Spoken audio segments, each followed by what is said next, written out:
I think we all good to go.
And we're in. Here we have Matt on the right. Say hi, Matt. And Andy. Here's the cameras. Say hello. Welcome to the Hot Dice Festive Bonanza. It's going to be Orks versus Space Marines in this friendly league game here. On the commentary, I have Nathan and Ben. Say hello, guys. Hello, guys. Hello, guys. Damn it, we both said it at the same time. Damn it. What? That's almost like you could Almost like it was rehearsed. In the spirit of Christmas, this is just going to be a pretty chill one, so there will be some commentary, but we'll be talking to the players as much as we feel like doing, so there'll be plenty of opportunity to slag them off. They haven't deployed, so we're going to go through it one by one, and the players are going to describe what they're putting down, and we're going to have a look at the lists with the commentators as we're doing it. Just to cover the mission real quick, guys, I'll bring it up on the page here now. So this will be taking us to our league website. Should see that there. The mission is, we've never done this one before. The deployment is sweeping engagement, which is really weird. The L's sweeping along the bottom and the across the long ways of the map, I should say. It's 14 on for the thick bit, and then 8 on for that second bit. It's quite a weird map as well. It's WTC layout. Some of you may have noticed at home, but it's not something that I've ever played at WTC before. Charlie's and I'm sure the commentators, they've played their league games already. They'll have a lot to say about this map, I'm sure. And the mission is Terraform. So, for Matt and Andy's benefit here, Terraform is a weird one. Have you read this mission rule? Not really. You go up. If you're the first one on the objective, you go up. You terraform it with an action, and then you don't have to. But then once it's terraformed, it can't be terraformed again by anyone. That's right. So you're going to go on. There is the terraform. It's not an action. You're just sitting on it. You're declaring it. And if you're still on it and you still own it at the end of your opponent's turn, you've terraformed that for the whole game, and you're going to get 2 points for objective every turn, even if you don't control it. So the temptation is to go all of your units, if you get first turn, onto it, sit on it, try and hold it. And that's going to be 6 primary every turn thereafter, because you've got 1, 2, 3, right? 6, 6, 6, 6. So maximum, was that right, Ben? 30 points potential there? No, sorry, 24 points potential just from terraforming. Never mind anything else. Yes, because you can terraform your opponent's home as well if you ever get the opportunity to. So there's even more potential. It's pretty, but it is capped at 15 a turn. So even if you terraform all 3, and if you're still scoring normal primary, then you are still capped at 15 income per turn. So it balances out slightly, I suppose. It's worth your while getting a few on the terraform, but there's no need to massively overextend to try and get everything. You get 4 for your home. Yeah. Anyway, so you get 4 for every objective on the table, plus 2 for terraform. You can terraform your opponents as well. So sorry, there is 8 points potential on that one, but it is capped at 15 per turn anyway. So there's no point going bloody mental. Yeah, so if you only own 3 and you haven't terraformed any, you're getting 12. So you're only 3 points off that max. So don't get points drunk. The mission rule is swift action. So battle line units can advance or fall back and still do actions. So that's pretty cool. That's a nice one for battle line unit. How many battle line have we got? I've got 2.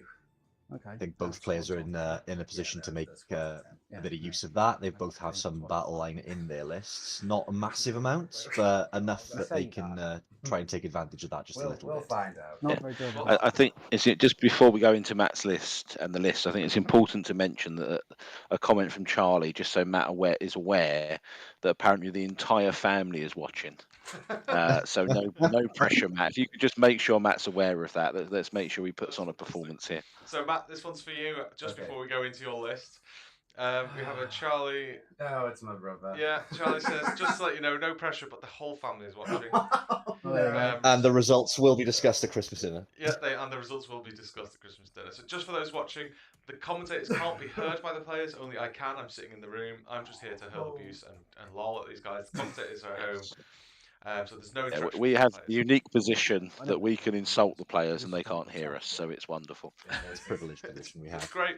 And if you follow any of our other streams, you'll see that gives us a great opportunity to talk about the games in detail without interfering with the game. So, can you please go through your list with us, Matt? I have here in front of us your list, so we can have a quick look at that as you go through it. Alrighty, it's like so I have Fracker, the warlord, help will give out lethal hits to anything within 12 inches of it. Nice. Got 2 Meganobs that are just there to help shield him and throw out the damage. It's also his younger self. Yeah, got the older Fracker as a Meganob, which is he does look cool. Yeah, so Andy's actually bought Matt a Christmas present this year. It was the 1990s Skazgul Thracker, which is now just taking place as a standard Meganob in this unit, so that's great. You have a mech, I see, with a super cyborg body. Where's he going? Oh, he will be inside the wagon and chilling with him, or maybe helping Gorky, make him hit a bit harder. Slap him on the ass. Yeah, give him a little tap and go, I hit on 4s rather than 5s with shooting. But I think he's mainly going to sit with the flash kits and make them more potent. They're the shooty unit for my. They are mean.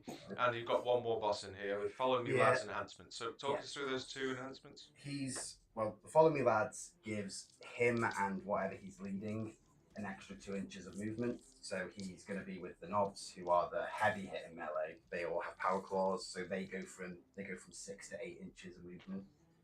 And I have a stratagem that can add an extra 2 to that, and an extra 2 to a charge with them, so they can just go straight out of the gates to anything that. And on this map, which is, if I'm just doing my maths quickly here, I think there's only 16 inches between 2 points, deployment zones potentially. That's a nice threat projection. It's there. I mean, I've got 2 battle wagons as well, which are just basically they help protect the Orks inside them until the war happens, and then they can all jump out and charge up.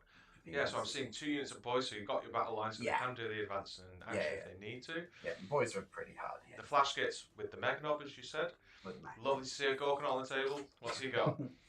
He's got a flamer. He's got a Gatling gun on his arm. He has some chest guns.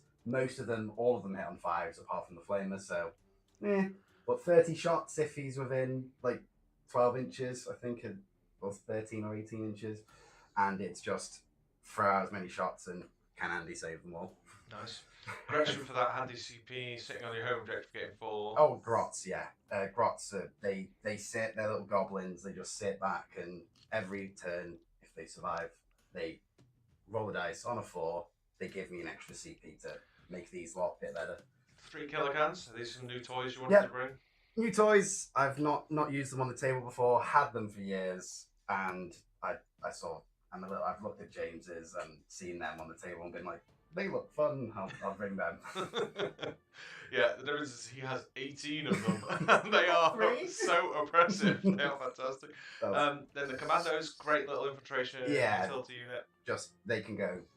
All with power claws, so lots of Space Marine killing potential there. Yeah. With the Knob, with the +2 movement, and then 2 units of Storm Boys for that utility. Yeah, just wherever they need to go, they can go, or just throw them in and have a laugh. And we'll talk about the news attachment after the game, I'm sure. So that'd be great. What we'll do then, Andy, if you don't mind, we'll go into your mission. I'll just bring it over here. Your list, and then we'll leave.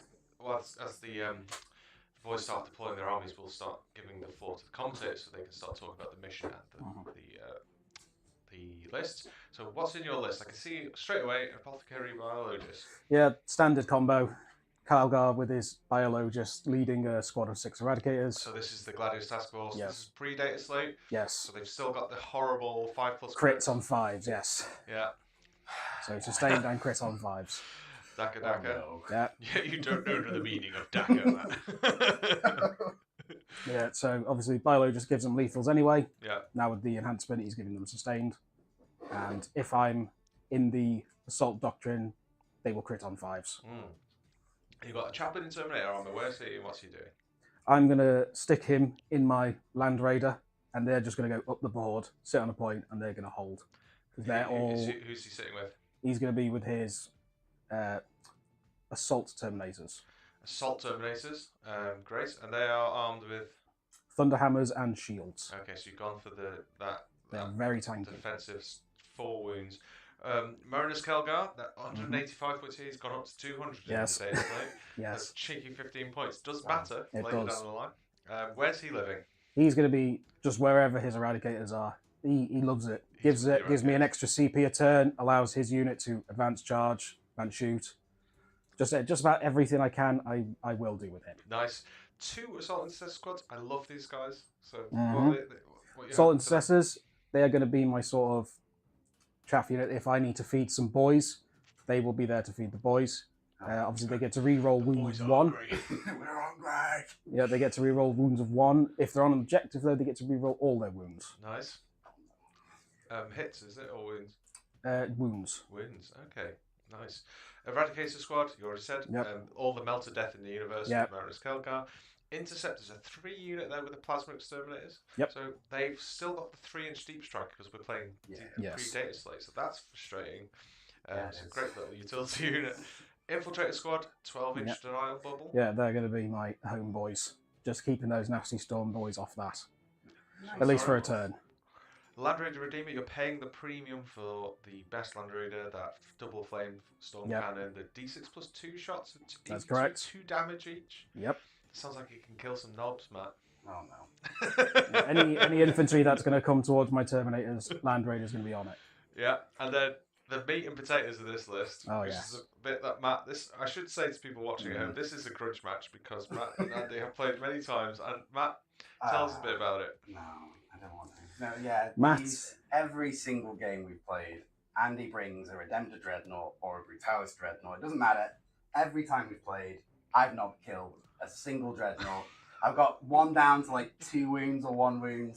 But it's just that, like, reduce the damage by 1. And it's like Power Claws go from doing 2 damage to 1. Yeah. And it's like, got to get through their toughness, get through, hit with them. And it's just. And that's ultimately the problem with the Org Index, right? Yeah. There's just not a lot of damage 3 or 4 No, in that. it's the AP as well. I think it struggles, but. Yeah, Dreadnought saves on a 2. Andy's taking great choice. I am. I love my little Good. Dreadnoughts. We are pre-data slate, so Armor Contempt does last for the phase still, It does. unfortunately. Which is But I don't get my +1 to wound on my oath. No. and then we have, so that's the 2 Redemptor Dreadnoughts, both with macro cannon plasma incinerators. Yep. Who runs anything else? Scout squads. Yep, they're great going to little be my. utility unit. Yep, going to be similar to his commandos. They're going to just infantry up the board.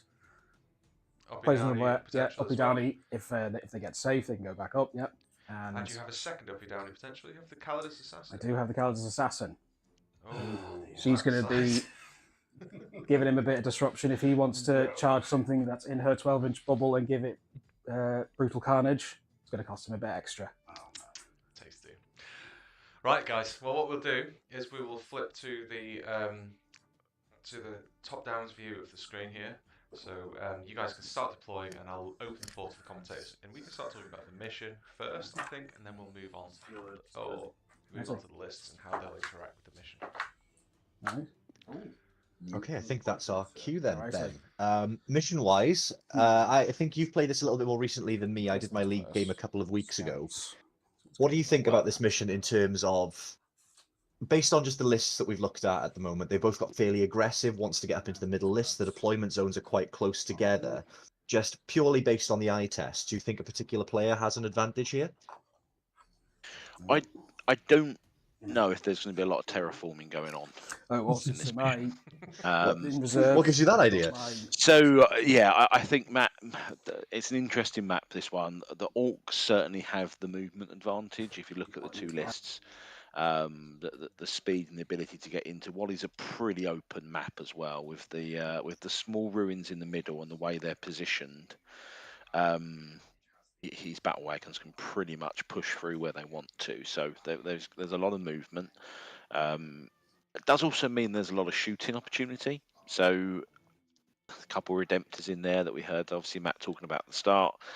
It's going to be an open mission, but I think the actual mission itself might end up being a bit of a moot point, because I think we're going to see a lot of middle board contesting, especially if Andy gets first turn and gets the opportunity to at least set up outside his deployment zone. If he doesn't, then he might spend quite a lot of the game pushed back. So we shall see. So the potential here is that Andy gets put in Orc jail just by waves of boys being thrown at him, pinning him in. I think first turn is pretty big here on this mission. Because of that, I say that the way this is actually situated, the deployment zones, it's not a big gap. You can jump straight into each other. Matt has huge movement. He has the opportunity. He's at a slight disadvantage now in that we are pre-data state. I think for those people watching who perhaps aren't involved in the current league setup, this is the last round of an ongoing league competition that's been running for the last 5 months. So these games are being played pre-data slate, which probably gives, I'd say, Andy the advantage here, I'd based agree on with that. a few of his enhancements, the points he's paying for his units. His list would probably, looking at it quickly, he'd probably need to cut something based on the new points. And Matt's at the disadvantage that he still has to call the war in the at the start of the battle round rather than his own command phase. So if he doesn't get first turn, he has to gamble when he calls the war, which obviously enhances the Orcs' saves abilities. Their extra attacks is huge for him. So I think Matt might want to go first here.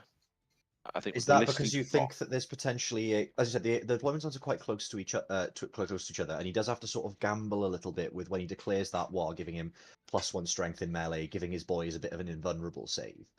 Do you think this mission would lend itself well to Matt going for that turn 1 war, or do you think it would be better for him perhaps to try and like stage up a little bit and put himself in a position for a really strong turn 2 push? I think Matt would want a turn two. I think he'd want to go first and have the chance to push turn 2. Stage nicely. I think the Space Marine list that Andy's playing is a strong selection of units. I think he's gonna miss the movement.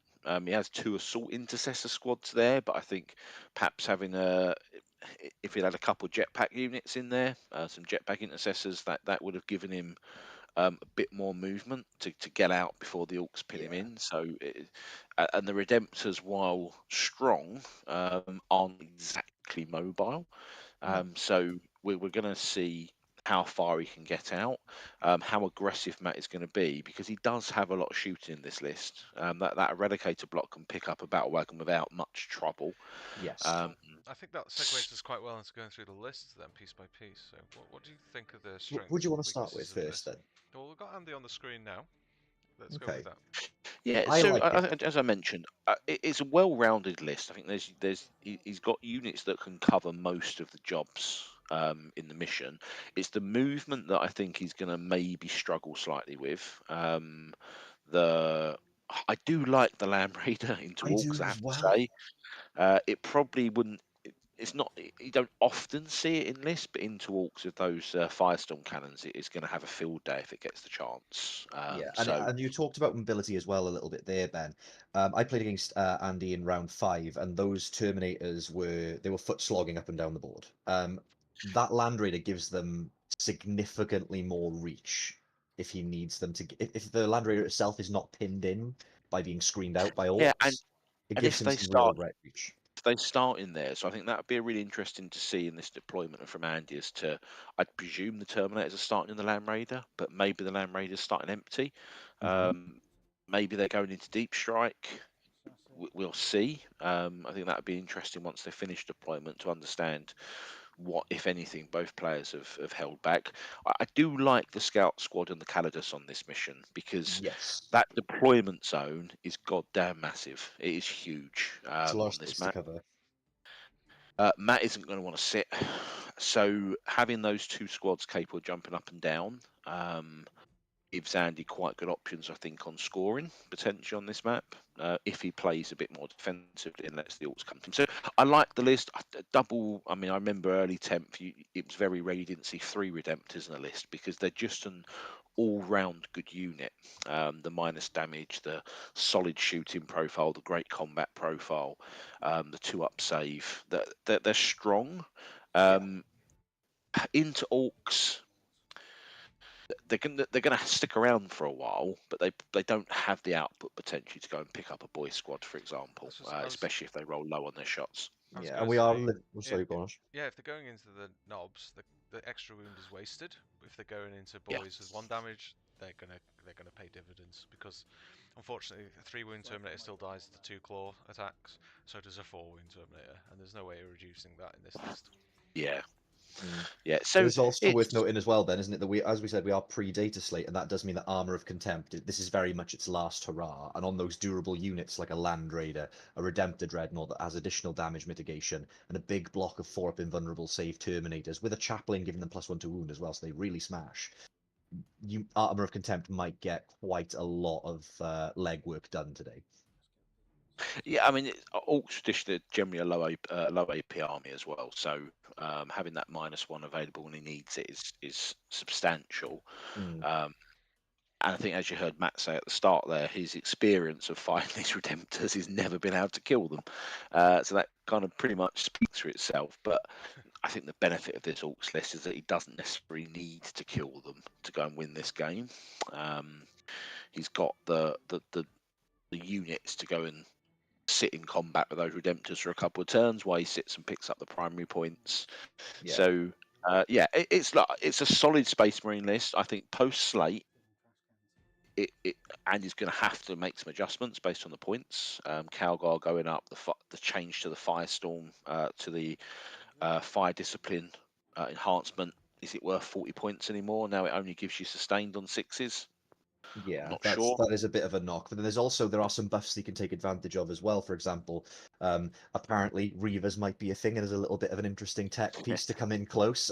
I was on the receiving end of that in a game last night against Nick, where Inceptors might be able to drop within 3, and now that they can't, a Reaver squad with a lieutenant in it being able to move D6 after deep striking in, almost guaranteeing the charge onto someone's home field objective. Maybe that's how you get to them now. Normal intercessors being able to fire additional shots if they're targeting a single target with the pip of AP. There's a lot more play in Space Marines now. It's opened back up a bit, especially if you're playing standard Codex Space Marines, where Oath of Moment now has a little bit of extra juice as well in terms of that +1 to wound. So I don't think that Andy's going to be in a particularly bad place when he's looking at this post data slate. But yeah, I think there are going to have to be some significant changes. Yeah, just some tweaks. So I think in summary, it's a solid list. You've got units available. It's the mobility is the only question I would ask. Is maybe post slate you want to get a bit more movement in there, and perhaps put some jetpack intercessors in, for example, instead of the assault intercessors. But it's solid. It will score points. The big question here is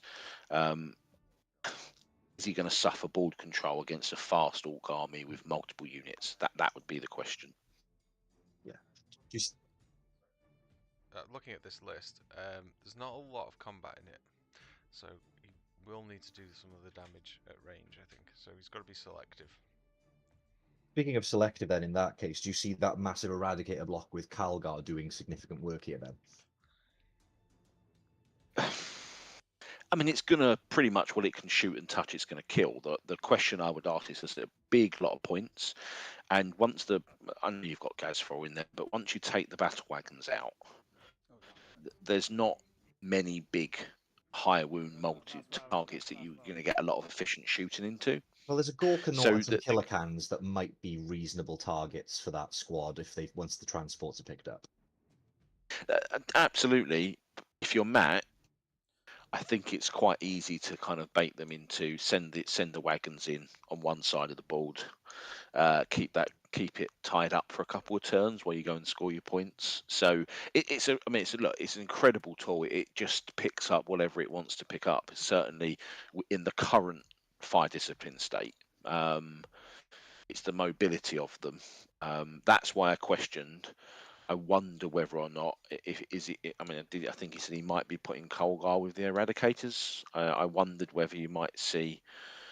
I don't think they can go in the Land Raider actually, can they? Because they are. I was about to ask you that question. I don't think Gravis can go in Land They Raiders. are It needs to be repulsor, doesn't it? Yeah, so they can't go in. So that's what I'm about the mobility. I'm just a little bit concerned about the mobility of them because personally, when I play them, I tend to play them with a repulsor. The ability to jump in a transport and zoom around the ball and jump out and kill what they want. So with their movement, it's how that kind of, if Matt puts everything in one place and Andy can deploy the Eradicators where he finds all those heavy wound models, then happy days. So deployment will play a big story in that. Cool. And we can already see actually the Gorkanaut is on one side of the board, the first battle wagons on the other. and then he's split the other on the side. So although it's an interesting, I know we're going to before we go into deployment, let's have a look at Matt's list because I think there's a few questions there as well. Yeah, I think it's definitely worth reviewing that.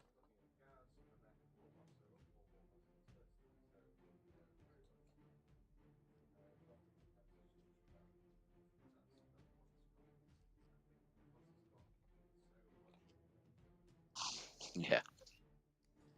There's a lot of shooting Yeah. in this list, which I thought was quite interesting. The detachment rule for this is it sustained hits in melee for the orc units for the war party?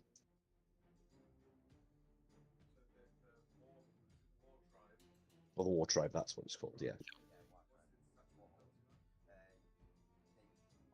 In melee, everything gets sustained hits 1.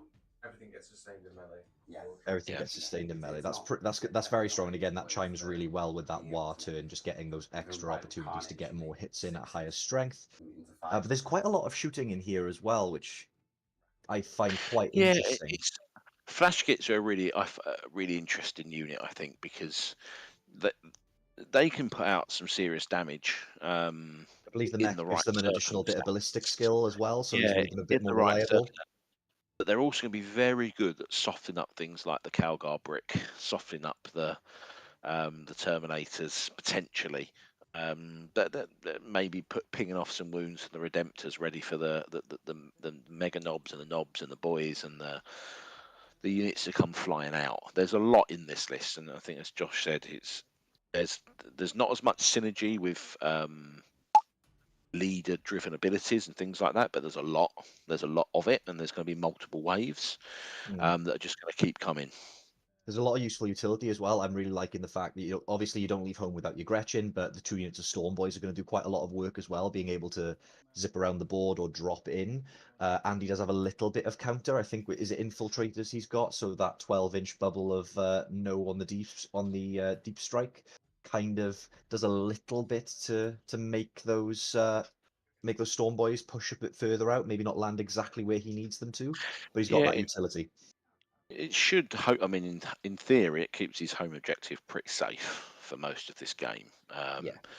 If he deploy it, obviously keeps some defensive units there. He's got that 12-inch screen to stop the Storm Boys coming in. If he deploys on his home objective, I mean, let's see. We don't know. They are infiltrators, so maybe he'll be a bit more aggressive with them. I don't think he will, but you never quite know. There's a lot of OC in Matt's list as well, just in quantity. Yes. And that's what I mean in terms of, I said at the start, we might see some Terraform actions performed, but whether we're going to see a lot of Terraforms actually performed is another question. Success is not necessarily guaranteed. I think the players are signalling to me now that they've actually finished deploying. Good to go. So what I'll do is I'll just switch off the window. Reserves and deep strikes is what we need to know. So yeah, players, what's hanging back? I'm going to bring you up on the thing, and Matt, if you could just tell us what's in deep strike. Deep strike, I have two units of Storm Boys, five in each, and everything else is inside the transport that hasn't been. So could you point at the units as you go along and tell us what's what, so everyone at home can follow? Right. This over here is a battle wagon. This one has the flash kits in, so they're the shooty orcs. So flash kits on the left, yeah. Yeah, the mech is inside there too to make that battle wagon better at shooting. There's a unit of boys in here. They're my battle line, which is for the mission objective. They're always going forwards. I've got the killer cans here, the 3 big boys. Their job is just be an annoyance, maybe shoot some things if they see anything. I have some grots here, which is they're my unit that I'm trying to get enough CP to be able to do my powers essentially. I have a Gorkanaut here, which is my my vehicle. He's just going to go forwards and try and have some fun. That's got transport capacity. It does, but no, it's got 6 spaces, and nothing that I have can go inside it, other than Storm Boys, and they're really mobile, and I don't want to put them in something where they're just like in the middle of the board. Okay. I have Fracker and his retinue. They're his bodyguard. That's my warlord. They're my killiest things in terms of melee. Like they're built for that. It's their job, straightforward. Boys, another unit of boys here. Towards the points, terraforming, that's their mission. The other wagon here, which I've taken bits and bobs off so they look different. This has the unit of knobs in and the war boss. So run up the board, sit in place, charge out whenever they want. And I've got a unit of commandos over here that are just... Which are out of sight, out of mind from that Land Raider, I'm Yep, sure. yep, they're not in sight and they hopefully will never will be. Yeah. Excellent. So what strats are you hoping to use in this game that's going to be useful? I try and get into the board and make Andy try and spread out his fewer numbers than I have. It's going to be hard to get shooting lanes for me to make stuff work properly, or how I'd love it, but the same as for Andy. I want to try and narrow his perspective and force him to either give up one side or come out and engage me and try and have a bit of a scrap. Great, thank you. So you're using the War Tribe. There's a question there from Molyneux in there. So that's War Tribe. And Andy, please point at the units on the table so everyone could follow back home. What's where? So here I've got my squad of scouts, just my chaff point scoring unit, which I've just pulled them back. Assault intercessors here, they're going to be same as the mats. They're going to be my terraforming units if I'm able to get them onto the point. If they're on an objective and they start fighting, they're going to start re-rolling all those wounds. Redemptor Dreadnought Junior. Yeah. The Calgar Blob with his Eradicators and his Pet Biologist. Calidus Assassin, who's hopefully is going to make Matt very sad every time he spends 2 points for Brutal Carnage. Squad of Infiltrators. Oh, sorry, Calgar's meant to be there. Squad of Infiltrators. Hopefully keep those Storm Boys off my home. We'll see Another squad of Assault Boys. And my Land Raider housing my squad of very tanky Terminators. And is anything in reserve for you? In reserve, I've got my one squad of Inceptors, who hopefully I'm going to make very good use of their 3-inch deep strike. Excellent. There you have it. So, without further ado, shall we roll for first turn then, gentlemen? We can re-roll it. Okay. Yeah, That's Matt for 4 and Andy for 4. That's a re-roll. So tense. no, 6. 6 for Andy, is it? Yeah, Yeah. let's go first. Okay. There we go. Right. Space Marines go first. First, as you said, Ben. Wow. So I think that is big for Andy because I quite like his deployment. What I about like specifically you think it is good? So I like where he's put that Land Raider, and getting first turn gives him a nice ability to do a nice little advanced roll, get line of sight around the building and inside the building, so that as soon as any Orks come chopping their way along, they get a double Flamestorm cannon Overwatch to the face. So I think the opportunity for Andy to set up now is quite big for him because it means that he gets the opportunity to push back that first wave of Orks. He gets the momentum. I wonder whether Matt is going to look at. I don't think he's going to use the war now, but So no, that was going to be my next question, Ben. So defensive war that'll allow him to get out of his deployment zone and potentially survive some of those overwatches. Don't think that's worth it in this instance. yeah, I mean he's not going to. He's not going to kill that battle wagon in Overwatch, but if Matt wants to jump anything out of it, it's then in serious danger. And what he doesn't want to do is just keep giving up squads for free. So it's interesting what he does with the Calgar blob as well, because you'll notice that Gorkanaut is positioned just below the middle objective, and if that comes any further forward, that Eradicator block can just jump out and maybe get line of sight down the middle of the map. So More or less good night, isn't it? What At we that have point here for the is Gorkanaut? we've drawn the secondaries. I can Indeed. officially go. Actually, I tell you what, I'll take some time off the Jetster because they had to do quite a bit of talking bullshit with us, didn't they? So to be fair, I'll take it back to 10 minutes. Yeah, I think that's fair. And I'll start that again. And so there we go. We have extend battle lines and establish locus. Good luck, gentlemen. Okay, so extend battle lines is it's easy. Those 5-man assault intercessor squads, like again, I see what you're saying before, Ben. I would be I would be much more comfortable with their jetpacks for that maneuverability. But if they're in the right position, they can just be those throwaway pieces that you just put onto those objectives, Yeah, get that secondary, do that action, and then force the Orc player to commit resources to clear them. Yeah, the issue is while battle line have advanced and do an action in this mission, things like the assault intercessors don't, because they're not battle line units. So Assault intercessors are, JPIs aren't. it is the assault. So he can still, he does have the opportunity here to advance and maybe get the same level of movement, but it would have been a lot simpler to be able to just pop out that 12, jump down, pick up the secondary points, maybe even terraform. It just gives you that mobility. I think it's still with the mission rule here. It's available. He needs to set himself up to score some primary points in turn 2. So to spend that first CP there to give his eradicators the Devastator Doctrine. So clearly going very aggressive on the first turn. So he is going to go straight for that Gorkanaut. I think that's a great call. So I mean, this is just for the sake of thoroughness, but most people probably aware of this. Eradicators are absolute filth when it comes to Gorkanauts. Oh, has he declared his Oath of Moment target, Josh? Because if the Oath of target by any chance? Yes, the just oh, that's a surprise. There's a Gorkanaut. Yeah. Well, I wanted to make sure that he definitely had every reroll he possibly needed. So don't the Eradicators reroll all hits, all wounds, and all damage against vehicles or something like that? Ridiculous. It's going to be not. I will be surprised if it can all get into range, and that is obviously he's not going to be in melter range. So bear that in mind. He's not going to get into, from the looks where that Gorkanaut is, he can't get into melter range. But the unit can also advance and charge because of Calgar. In fact, it can advance, shoot and charge, I believe, because of Calgar. So take that back. Maybe he can get into melter range. I guess it depends on the advance. Does Devastator Doctrine? I'm not super familiar with Gladius, Ben. Does that give the unit assault? It does, yeah. So with Calgar and the Doctrine, he can advance those aggressors. And now they're all available to go off.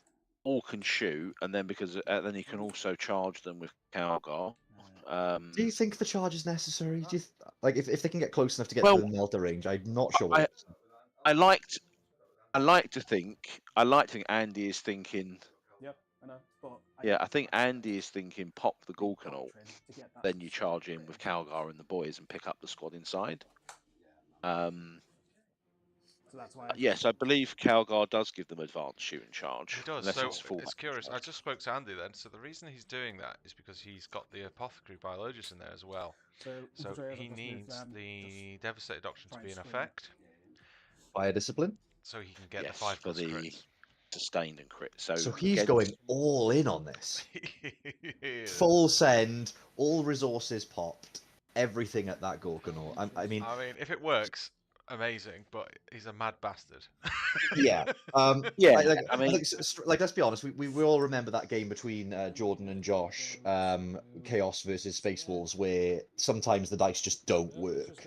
Unless the dice rolls are going to be that tragic, I don't see the Gorkanaut sticking around. Well, as I found out last night, sometimes the dice rolls do work, Nathan. So, oh yeah, we shall see. We shall see from. I mean, look, that's why as soon as we saw the deployment and Matt got turn 1, they were the two big things. And actually, he's done exactly what I expect him to do. The Land Rager's gone exactly where I thought it would go. Beautiful coverage of an Overwatch line of sight there. And the Eradicator brick can come out and pick up that Gorkanaut. And I think in hindsight, Matt might wish he'd deployed that Gorkanaut a bit more conservatively, but because of the nature of that 14 deep zone, if you look at where he has deployed, there's not really many other places that Gorkanaut could have gone. How far away can you put it without almost taking it out of the fight turn 1? Well, they're quite fast. I think they're 8 I think they still move 8 inches. So I think, again, hindsight, if he'd got turn 1, he was able to get onto that middle objective. We'd be talking a very different bit of commentary right now. Call the war. It was a gamble on turn 1, I think. I mean, so the Redemptors are coming as well. So this looks like Andy's doing a bit of a full Overkill is underrated. Garrett, if you're going for it, go for it. That was that on the vulnerable save. That was on the Eradicators, wasn't it? Yeah. What was a 6-inch advance? Okay, so those Eradicators are lumbering up the board at 11-inch pace, Just gonna go. and Here.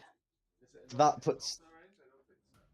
I mean, they're all going to be able to shoot. That extra 2 damage per guy would be pleasant, but given the combination of Devastator Doctrine, the Biologist, and Bolter Discipline, I think that the 2 damage per shot extra from Melter might be a luxury that he doesn't need right now. I think it's kind of crazy, right? So I think Andy's.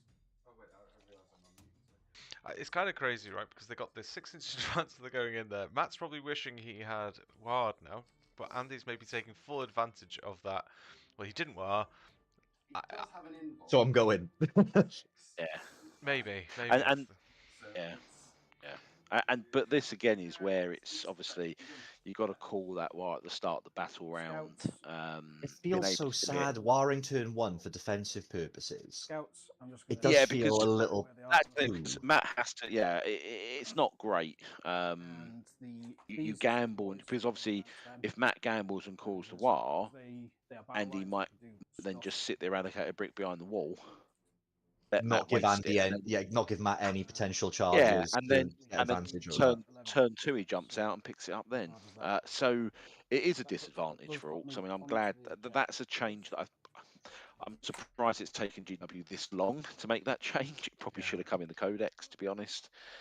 But at least we now know. So when does it last till then? I haven't really looked at the data slate for Orc. So so he calls it in at the start of his turn in the command phase, and it lasts until his next command phase, or just for the turn he's got it on?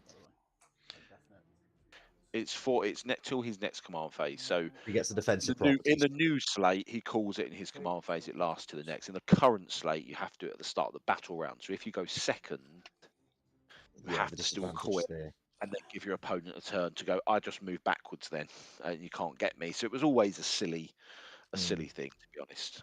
But yeah, I mean, this is aggressive from Andy. He's not just content to potentially pick up the Gorkanaut and bring the Land Raider out.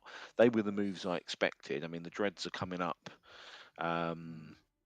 so we're going to have a very busy first couple of turns. That's clear. Yes. Usually turn 1 is just a little bit of movement. I'll mess around, do a little bit of secondaries, but it looks like we're going to get some serious violence right from the off. And I think we've seen that across the league, right? Across every round, we've seen the same thing. Everyone's been pushing quite hard, quite fast, very early on. I think it's the nature of this deployment setup. It gives you the opportunity that if you have a little bit of speed behind you and someone leaves and your opponent leaves their deployment a little bit open, offers a little bit of vulnerability, it can let melee armies just cross that gap very quickly. I think you could almost say that somebody set the example in the first televised stream game of round 1. From the very start of, I'm just going to go fully ham into you and charge my entire army out, and that hasn't stopped since. So I think we do have our colleague Mr. Joshua Townley on stream tonight here presenting to thank for this, because I think what we've certainly seen from Josh from the very start of round 1 is the consistent I'm coming straight at you, and that methodology appears to have caught on across the league, which has made it quite interesting, and it's made for fun games. Let's be honest. Certainly has. We haven't seen many like 90-point standoffies. Yeah, no one's playing for the draw, which I think is really cool. It keeps things interesting. Lots of dice are thrown, models are removed. So what's going on? It's just a great time. So currently, I just rolled for the normal melters. Oh, here we go. You get 1 shot each. So there's 4 melters firing once. Got 3, 1 failed, and then failed again on the oath. And now I'm rolling the multi-melters that have 2 shots each. So you're sustaining on 5s and lethaling on 5s. So I got 1 sustain 5 and from 2 the 6. original, so I actually get that one back. So didn't even need the bolter discipline. 2 back. I'll get to oath that one. Okay, that one fails. It tried to be a 6 though. So I was just expecting an extra 6 3 then, yeah. back. Okay, and this is just the normal melters. So I mean, this on its own, if he rolls hot, is going to do some That'll be serious enough. damage. So now it's just your saving. again. Never underestimate an Orc's ramshackle that's ability to stay alive, though. There is a 6-up invulnerable saves. save on that Gorkanaut. Sorry, no, Stranger that things have is happened. 10 saves at -4. How many? 10 saves? 10 saves. Oh my lord. Okay, so unless Matt pulls it out of his arse and uses some toilet dice here, this is Wow. probably not going to be good. So This is that's just potentially 60 wounds then, in theory. Just the casual potential 60 at the start. I think A that couple that of only things. kills it 3 times. Oh, that's not good. So, but you keep them. Cool. So it is. 2 saved. Not good. So, So it So is 8d6 damage, this, is it?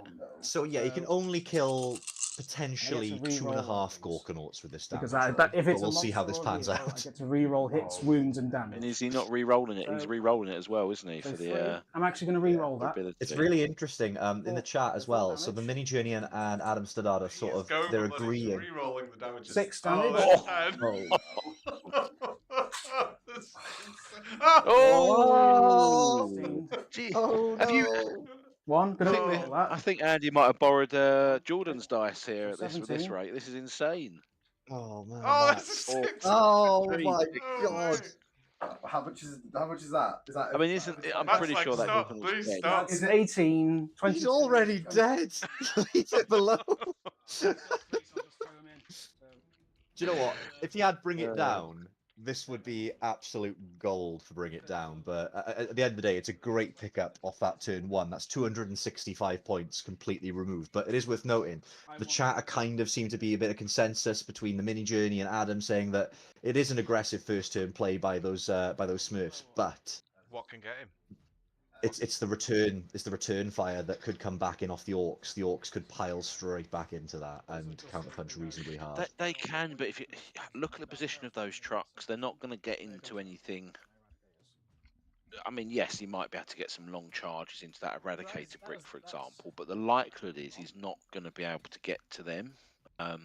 There are some flush skits available, Sorry, which could do a decent wedge of damage to that eradicator brick at range. I got very excited then. I forgot to actually add the turn 1 start there for the Marines. That's insane. So, Was there nothing inside the Gorkanaut, no? there's nothing inside the Gorkanaut. The best. Probably. And so what we have is the Eradicators in the centre are also going to be terraforming. And so... Oh, cheeky. I like it. Especially with Calgar in that squad. Hang on, can they terraform? Yeah. Through his tire. It is an action. And It's they an did shoot. action. So, They didn't shoot, Josh. What do you think, Josh? yes, it does count as an action, so they can't shoot and Oh, terraform. it counts as an action, so you can't shoot. Oh, it does go. Then I won't terraform. You can only do it with the assault. Battle line units. I think the Eradicator's had a good enough turn as it is before. Yeah, they've done great. You don't need them to also start terraforming for you, mate. You're all good. Yeah, I think it was very kind. I think Matt gave that Gorkanaut up just as a little gift to Andy to settle his nerves for him, and now he's Who can see what now? go and smash some faces. The thing is, there's a lot of half decent You're a bad shooting man. and So melee Andy's that just said he can just see the arse of a commando here. Oh bloody hell! Get the laser pens out. He's out. This is Wait, ruthless, He's out. Andy. Hang on, there is a redeeming thing for Matt here. It is out of flamer range, so. Oh, thank God! Picking up the commandos in addition to the Gorkanaut on turn 1. I mean, yeah, that's that would a lot of be pain. a nice bonus. I mean, again, if they move next turn, Sorry. anywhere forward, they're going to get flamed. So Yeah, he has rather boxed them in. what I will say though, and I think that's a great example of having played Andy myself a few weeks back, and obviously a newer player to the game. That's a sort of thing that he wouldn't have looked for. That No. makes sense. He would have moved, deemed he couldn't see it and not shoot. And I think it's good to see the confidence coming out in the players to actually take those opportunities. I had I played a game, my round 5 league game against Andy, and we had a pretty extensive debrief at the end of it in terms of how he could best sort of make use of those big units in his army, and aggression was something that I think that we touched on. Was like with a big block of Eradicators with Calgar, it's a lot of points, and the instinct might be to be a bit cagier with it than perhaps potentially risk them for a very good trade. And I think he's taken a risk. It's paid off dividends, and now it's just whether it can weather the storm on the way back in. Yeah. I mean, it's worth I noting as do- well, Ben, those commandos have sneaky surprise, which means they can't actually be overwatched. Oh, I did not know that.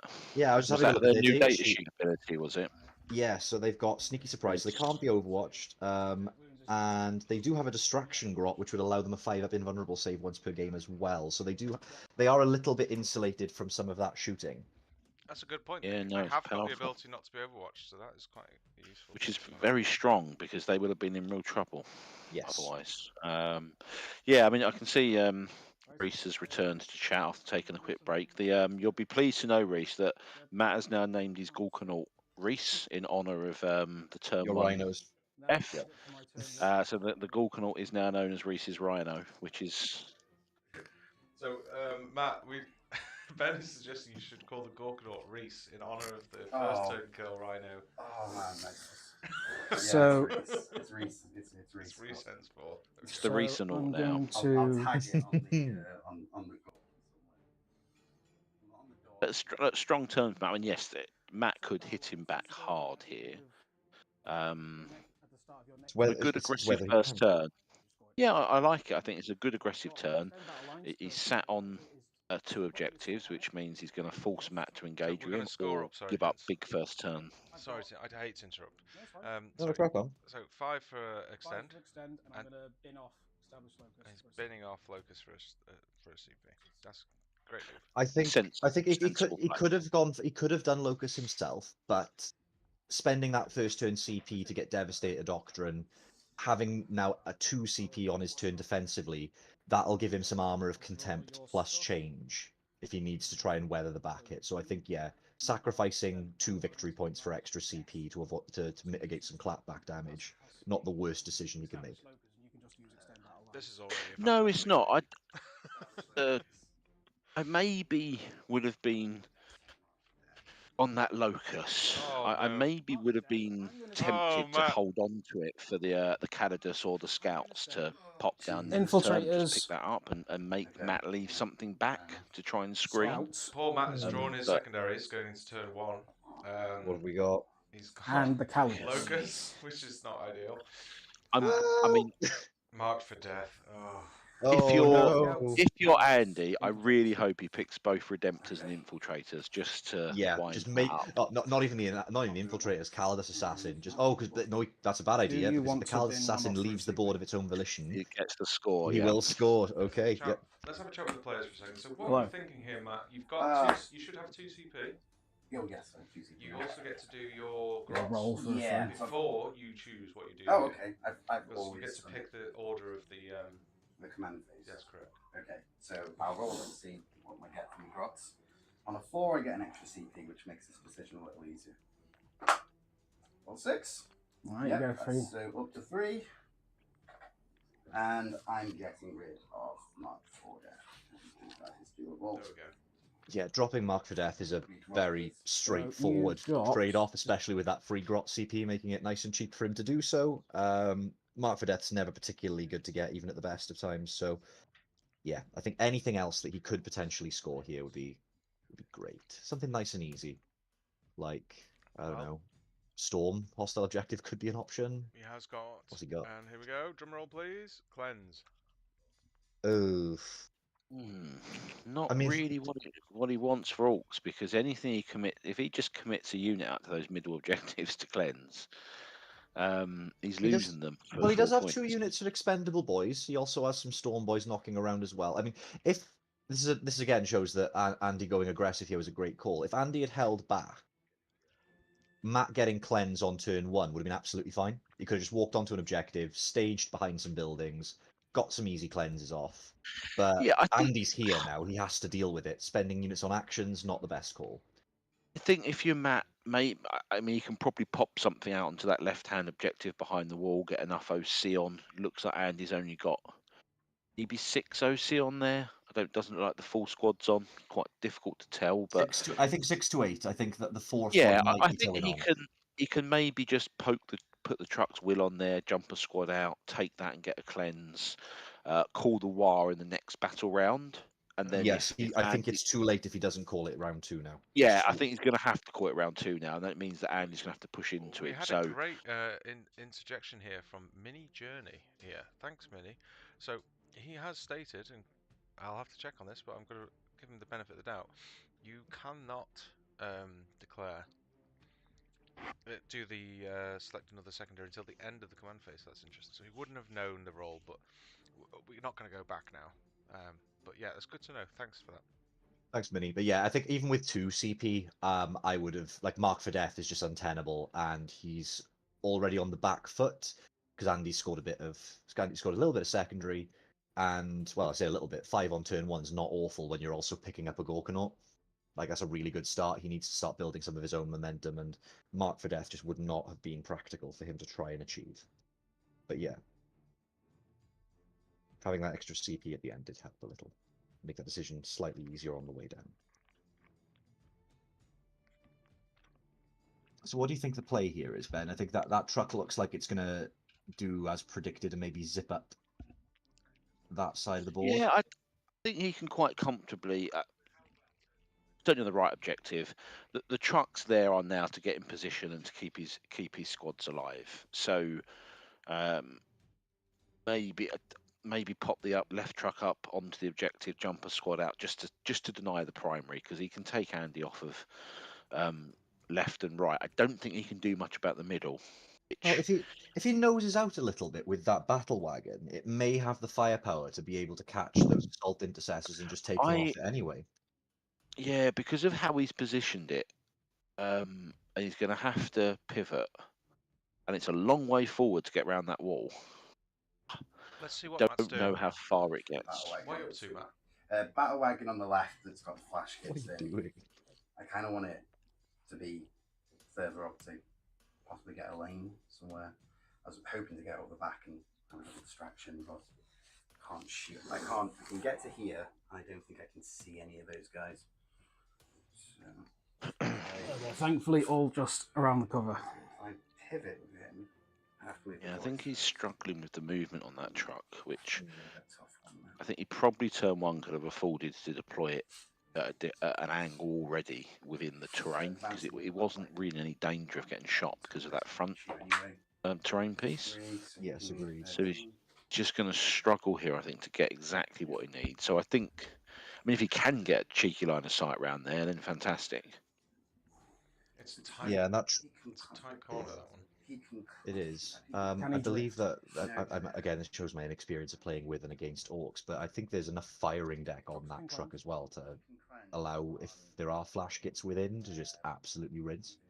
Yeah, if you don't own it, you cleanse it. But do you want to poke out? Because if that battle wagon pokes out, that will expose it to a return volley from at least one Redemptor That was Dreadnought. 2 each.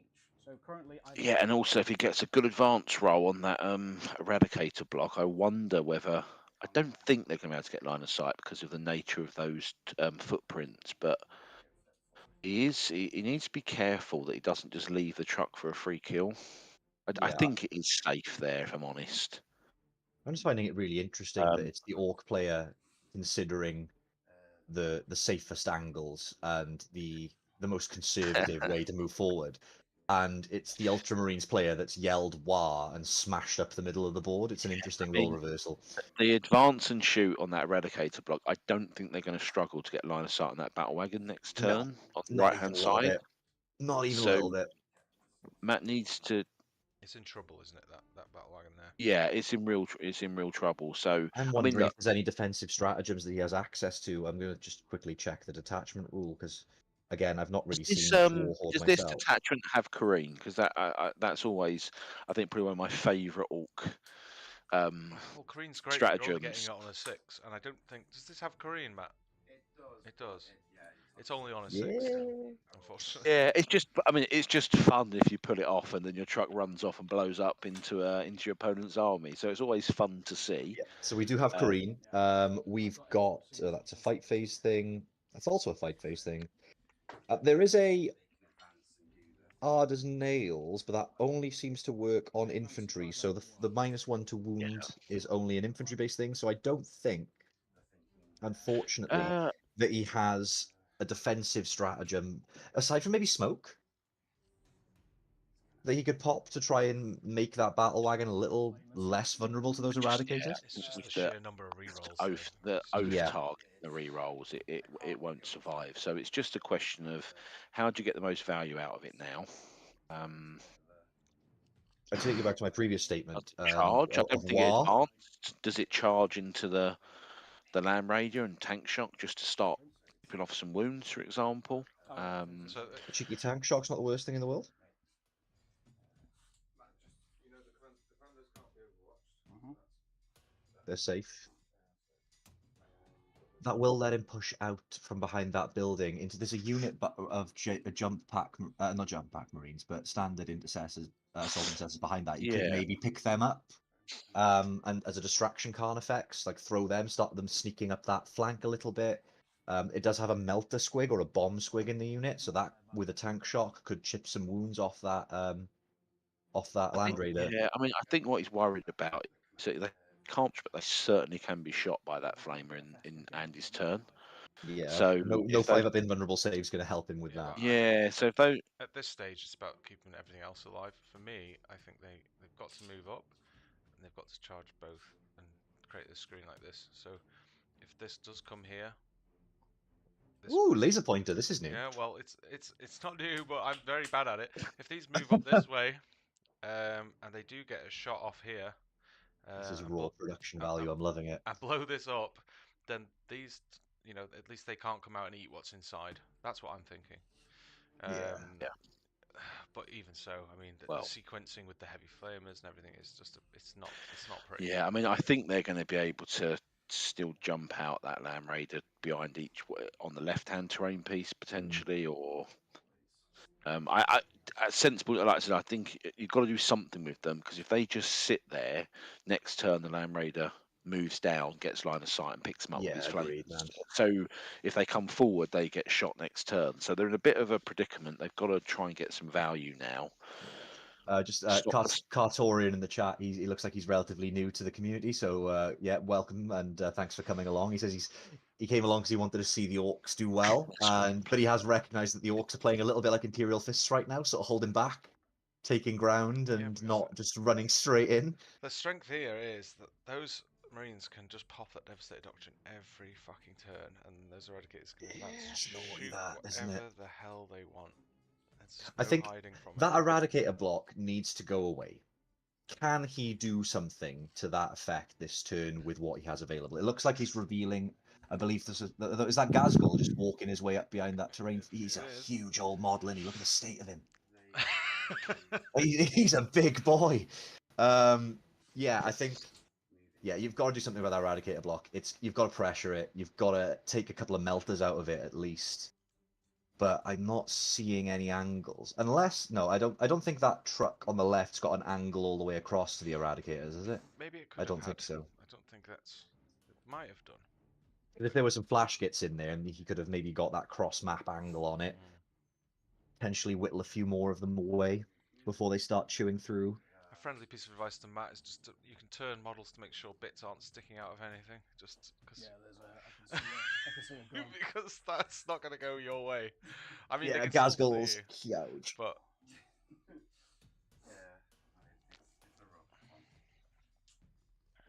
I just felt I had to intercede, otherwise this is going to be a very short game. I should say this is a league game. However, the circumstances are quite special, aren't they, Ben? Because it's not truly hadn't actually lined up to play each other this round. Don't know if you're I think Ben's got a little bit quiet, but yeah. So we've. Sorry, I was for some reason it cut me off, but yeah, I think we can say that. Well, firstly, this is the first of the opportunity to do so. Again, congratulations to Triss, who has taken some time off Warhammer to celebrate the birth of his new daughter. So congratulations from the channel. He rightly put new children before Warhammer, so was unable to play his game. I mean, there's a discussion to be had about that, in fairness, Ben. But yeah, we'll let him get away with it for now. Well, I think the fact that it was literally on and around the date of birth was acceptable. I think if it'd been a week later, we'd all expect him down the club. If you're listening, Tris, we'll welcome you back soon. So Tris was unable to play, which obviously left us a bit awkward. Our Central European friend, Mr. Sodeka, as he likes to be called, unfortunately, at Christmas is very devoted to serving our retail needs and works all hours under the sun, so was unable to fulfil his fixture.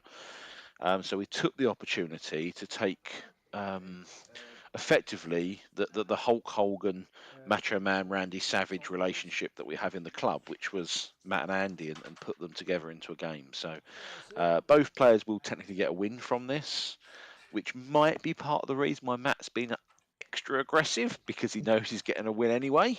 But it makes it a more interesting game to watch. So there is something at stake, though, right? So they've both been awarded an 11-9, but bragging rights. However, if one person bragging rights is big, but whoever also, because I don't traditionally Matt has beaten Andy every time in the past, but that was when they were first learning, right? Absolutely. I mean, Matt has been teaching Andy how to play Warhammer for all the tactics that seem to be effective into the armies other than Orks. So Andy's not had much success into Matt. I think, yeah, it's going to be interesting. I mean, based on the comment we had at the start of the stream, I think effectively Matt is playing for his turkey here. If he doesn't get the expected win, then I actually think not only should it be the top of conversation, I think there should be no turkey for Matt for dinner. Oh, I think turkey's acceptable, but just maybe confiscate the pigs in blankets. I mean, come on, have a heart. Yeah, probably a fair compromise. So yeah, Andy will want to win here. He knows he's got one already, but I think he's going to really want to get the moral victory here. You can't move through the. No. And just look, I was talking before, Josh, as when you were talking to the players. What's already interesting is to look at the Andy's level of play from when he joined the club, literally 4 or 5 months ago. I think was his first event that he turned up for, and everything from his list writing to his selection of units to the use of the CP in turn 1 to use Dev Doctrine. They're all examples of how his game is coming along really well, and he's using those synergies to put out damage and to play the game. I think that's something that's worth recognizing as well, isn't it? In terms of this league, it's what the league's all about, right? It's about bringing people in, building the community, and giving people the opportunity to play against people they haven't played against before and really develop their game. And Andy's done really well for his first league experience through that. Oh yeah. All right, so we have some points. Yeah, so we got Orcs got a cleanse, double cleanse there. Yeah, cool. So at the moment, I have you both down as end of turn 1, you had 5. I had 5. And Matt had 4. Yeah, cleanse only counting for 4, which is. So, are we going to hear the war? If he doesn't yell, he doesn't get it. Those are the rules. No, terraforming happens. You only score at the second turn. He's got 9. Why? Because he had extend. Yeah. No, I've got him down for establish and cleanse. No, he bit. Oh, sorry. I thought you'd been. Yeah. No, he had extend and cleanse. Yeah. Oh, sorry. Yeah, sorry. Andy's put the wrong thing in. So anyway, we'll put the Space Marines to turn 2. You can both gain a CP, please, gentlemen. And let's draw those secondaries, do any battle shocks that are necessary, and then score primary. So we haven't heard the war, I believe, which is. Give him time. Give him time. He does have to declare it at the start of the battle. Yeah, well, there it was. Yeah, that my headset blew out a little bit there. So yeah, he's therefore allowed to war. Excellent work. Okay. It's go time. Okay, so up to 4 CP because of. It's kind of a sad war because it's very much a war of please don't shoot me to death rather than a war of I'm coming at you. like we said at the start, this is where while the new slate makes a lot more sense. Andy can decide to push now, or he just pops the eradicator back behind the wall and goes, "Okay, you can't get me next turn. Your war's over. Meet Mr. Eradicator in turn 3," which is probably the sensible thing to do. Yeah, but sensible's got nothing to do with it. Yeah, Andy's looking like he's got that aggression tonight. He's got the bloodlust. Andy's had the blood. Wonder, are we going to see an advance from that Calgar block to try and get line of sight on Gazgul? Now, it's probably not the most sensible target to go for. He probably should run away, but Let's have this suspicion. Yeah, I also We think as might well, see- Ben, that you said, yeah, it's a valid point that retreating in the face of the war turn will then mitigate the impact that it has in terms of damage. But that's not necessarily a bad thing for Matt, as it'll allow him to take the board. If he does actively fall back, that might cede some board Yeah, control as well. So I think Andy's just got to go. I don't think as an alt you can afford 2 turns of no combat, not have your war, and then take a full brunt of a shooty army turn 3 before you get to do anything. Andy's primary coming in at bring it down and behind enemy lines. That was a bad turn to get bring it down. Well, Oh, well, he's going to pick up two. He can pick up at least one of those trucks without any agree. trouble. Yeah, he has got the Inceptors. I presume he took the Calidus and the Scouts off end of Matt's last turn. Maybe didn't remember. Sorry. Because if he did, he's got a very easy match second behind Take him. anything off the table? Did I take anything off? No. Silly. My scouts, just taking them back up. Just Okay. the scouts. Yeah, it should do that before the secondaries, but yes, we have to assume. I was just gonna. Yeah, just the scouts. Yeah, I'm getting maybe he's keeping the Calidus there for the Vect, So, perhaps.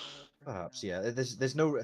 Ultimately, I think in terms of just making sure that the niceties are being observed, there's no reason for him to keep those scouts there, right? But with whether he knew his secondaries were coming or not, what secondaries he was getting or not, there's no reason to keep the scouts where they were. So taking them up is just a smart move. And good point from No, Philly. and Calgar has got plot armor. He was in Space Marine too, so. That's true. Yeah, that does and help. it He actually does have the Inceptor strike here as well. Which is a now- 3-inch deep strike, which are in days gone by now. Yeah, and he's got his pick of. I mean, he can probably pick his pick of a few units here. I mean, it looks like the Killer Can's moved off the objective. He might be able to sneak in and pick those grots up. He may as well. If it was me, I'd commit the Inceptors this turn because at least they're gonna get the behind enemy line score, So he's and he popped can up a put second some option for the whole firepower in. army here. Ah, nice. Sorry, I missed that a little bit. So did he just doctrine? He's popped a Dev Doctrine, so advance and shoot on everything. So he is just going ham then. Everything's gonna just rush up the board. Yeah, I mean, In spite of the I'm wall. hoping he's probably a bit more sensible now and picks up the battle wagon, because it'll pick up the bring it down points. But then Gazcall will be able to just charge into Calgar and squad, which is nasty. So we'll see what he does here. I mean, yeah. I mean, But- that if it is an assault intercessor squad next to the Land Raider, he can run forward. He can chuck a grenade into that battle wagon. Got the Land Raider can shoot it. Is the Power Fist in there as well? Did we get a confirmation on the target for Oath as well? What was the oath? Oath is Thraka. So the oath is Thraka for those who didn't hear that right, Hope. So he's going to try and get to grips with Gazgul. Interesting. I don't think he'll do it. I can see why he wants to do it, because he's probably thinking, if I don't, he's going to come charging out into the Calgar blob They're not on the and objective, are they? I think he take does away anyway. my heavy unit. If he now advances and then charges into Gazcall's unit with Calgar and the boys, So there's a good chance Salt Boys of all that shit firepower, and he does enough damages to Gazcall, and then Calgar gets to fight him, Does that allow you to advance? that he picks it up. No, it's just Gazgul does have a few ablative wounds in the form of 2 Meganobs. Now, they lost that. Didn't they have a baked-in feel no pain for a while? Or something silly that they no longer have? So they're a little less durable than perhaps they used to be. But again, we've seen what Eradicators are capable of doing. Pain in that one detachment. They don't have it. That was it. It was the one that was it. They counted of having it in the one detachment. Sorry, I still have PTSD from when James used it. They've only got the 5+ invuln at this point because The Meganobs, Yeah. not nobs. I mean, Matt had to call the war, so wise choice from him. If he didn't, they then do have the feel no pain in the war at 5+. Yes. it used to Okay, be so 5 and a 5. So Yeah. that's all right. That'll help. It's all right. yeah, although it's going to be able to get. I imagine quite a lot of those eradicated into melter range as well. Yeah, so there were 2 up save, but Calgar is Meganobs. just going Yeah, to- Meganobs do not get an invuln. So again, the 5 up invuln from the war and the 5 up feel no pain from their ability during the war turn. So, So that is 10 inches. will that be enough to buy? No, Eradicator's Like- only moved 5. Oh, 9 inches then. So they can move. What's Gazgul's defensive Oh, stats? they're moving 9 now, which I think is going to give him should be able to get good coverage. Maybe a couple at the front can get melter range. Careful, this measurement's important, obviously. Depending on how many can see, but they can all see Gaz, that's for sure. Yeah. So Yeah, I'm and Yes, yeah, yeah. do you know what, Mini Journey, you're right. Perhaps I was too hasty. Pigs in blankets Would you are get in cover fact from that, better than wouldn't you? turkey, so perhaps. I'm very excited here, and we haven't given you any primary. No, Oh yeah. So I. he doesn't need it. He's just going to kill everything. It's fine. So you got 4 for your He Yeah, and then 4 for the Four for middle. the had centre. 4 for the middle. You didn't terraform, so that's that. Just joking. It's up 8. Yeah, solid primary turn. Would you'd get cover from that, wouldn't you?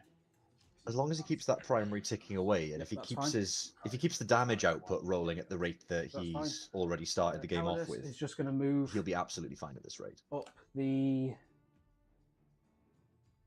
Okay, so Gazgul is a 7 fat inches boy. jab. He has a 4-up invulnerable save with 10 wounds, but he does have a little friend called Makari that somehow has a 2-up invuln.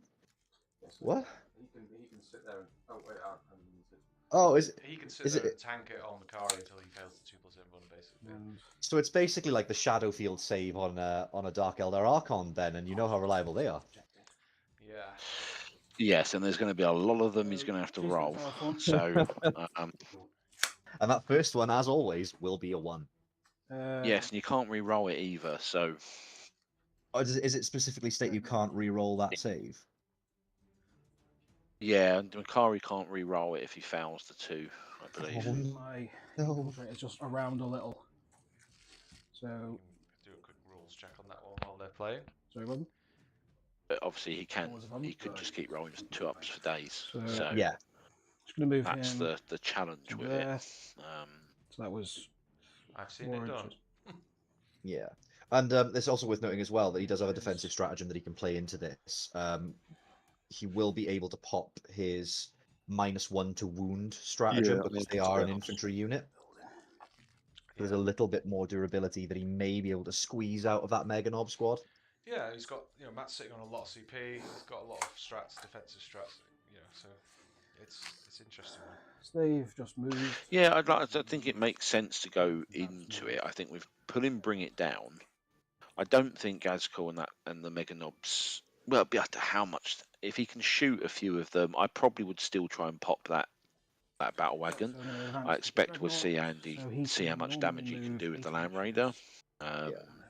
I think I agree with you, Ben. I think because he's got Bring It. I think what he's done is like Bring It Down means obviously you should prioritize vehicles. It's a bit of a no-brainer in that. But he's looking at that Gazgul squad and thinking to himself, the Eradicator squad is my biggest bit of damage that I can reach out and just touch things and it dies. And the biggest threat to that is Gazgul. So I think maybe he's deprioritizing the secondary scoring to try and eliminate what is quite clearly the biggest threat to his range damage output. Well, he's managed to get line of sight on the truck with the dreadnought there. No, apparently they have. Oh, with the battle wagon. Well, those plasma Oh, yeah. executioners are pretty So good. he can see the battle wagon. So I'll you just may move be able to do enough with this one them up here. to start picking up a few extra points. I see. I'll leave them there. They're going to stay. Did you terraform here? Okay, so he's doing a bit of terraforming as Yeah, well. I mean, Advanced. Yeah, they're battle line. the other. Yeah. I think the other problem that Oh, yeah, Gazkul has is that he does have his 2 damage sweeps, but he's going to be going into 3 wound Right, so I'll have Gravis terraform. Marines. So yeah, that combat math is just deeply unpleasant. I don't think there's a whole lot of damage. Through yeah, I melee think in that Orks. that's why that Josh, that Calgar unit, if you can put some wounds on with the Land Raider, I think you put a few melters into the wagon as well as Gazkul's squad, because worst case, pick the knobs up. That is Gazkul comes into that squad next turn. If he's not, if he's not sweeping, and at most he's killing the Eradicator squad. No, that sounds horrible. Take it on the Victrix Guard, soak some wounds up there, Yeah, and they've then you've pigs got in 4-up to potentially tank quite a lot of damage as well. exactly. Yeah, then all of a sudden, Gazkul kills 3. And then with Calgar's ability, the Eradicators fall back and shoot him in melter range. So Yeah, there's an out. There's an out here. I think you can take the Gazkul charge if you're that Eradicator block, And and still pick him up on the hit back. So that's the end of the movement phase. Did we just see And some there Inceptors are- drop in as well? We did. Yeah, so I'm guessing it's there to back up Gazkul, which I think is a fair I may have been tempted to sneak some shots on that Grot squad on the home objective. I mean, Or just to fair, pick up that CP generation. The problem is, of course, Matt, Killable. if gas goes down, this is basically game over because there's nothing threatening The that mid-level. actually, in fairness, they're plasma inceptors, aren't they? Yeah, They're not I'm going to get the bolters. Terminators out. Hmm. Terminators. Yeah, I mean, it's this is massive, and this was the problem. And again, having been roundly beaten by my opponent in this Cool this thing fixture, with the Redeemer. Not bitter about that at all, are we, Ben? It has an assault ramp. I'm so just even merely if making the using unit analytical still charge. examples, Nathan, to back up I'm- my points. In a game like this, I'm sorry, I couldn't resist. when your So- opponent gets this position on you and and can obviously put their army into, if we now see Gazgul squad go, we see the battle wagon go, we see. I don't think the Redemptor's going to pick up that battle wagon, but I think maybe he's going to go into the killer cans. You see a lot of assets disappearing for Matt, and then he's not picking any primary up. Yeah, in He's in terms of points, in terms of points lost in these first two turns, that's what, about a third of the army if both of those wagons plus the Gazgul squad plus the Morkanauts gone. Yeah, I think it's too early at this point. I mean, yes, if he kills Gazgul, it's massive, but Matt does have the opportunity to jump out and then hit him with everything he has. There's a lot. The flash get shooting can be painful. There's a 10-man knob knobs. squad with power claws knocking around somewhere as Exactly. well. In combat, he gets into the Eradicator brick with them as well. Picks up a lot in the return. It keeps the game going, but it just depends how much can Andy do here. He's gambled. He's pushed. So it's go turn. Here we go. It's the It's Eradicator go three. turn. Love it. War is active, so that's going to be huge. Does the War have an impact? He's re-rolling everything for looking for the fives. Oh God, there they are. It's fine. Just the casual, and this is just the standard melt, isn't it? This isn't the multi melters yet. This is the standard melt. This is just the bad ones, yeah. So these ones I'm going to need to roll for, but these ones. They're not in melter range, are they? I don't think some of them. Not all of them, perhaps. I'd expect it. Certainly the front. Yeah. Yeah. Saying that, he's well within 12 for most of them. They're not in melter range, so that's something. Cold comfort, I believe, at this point. 2 sustained and then 2 went through. And then, and 1 failed. No, one passed. Sorry, but it wasn't a crit.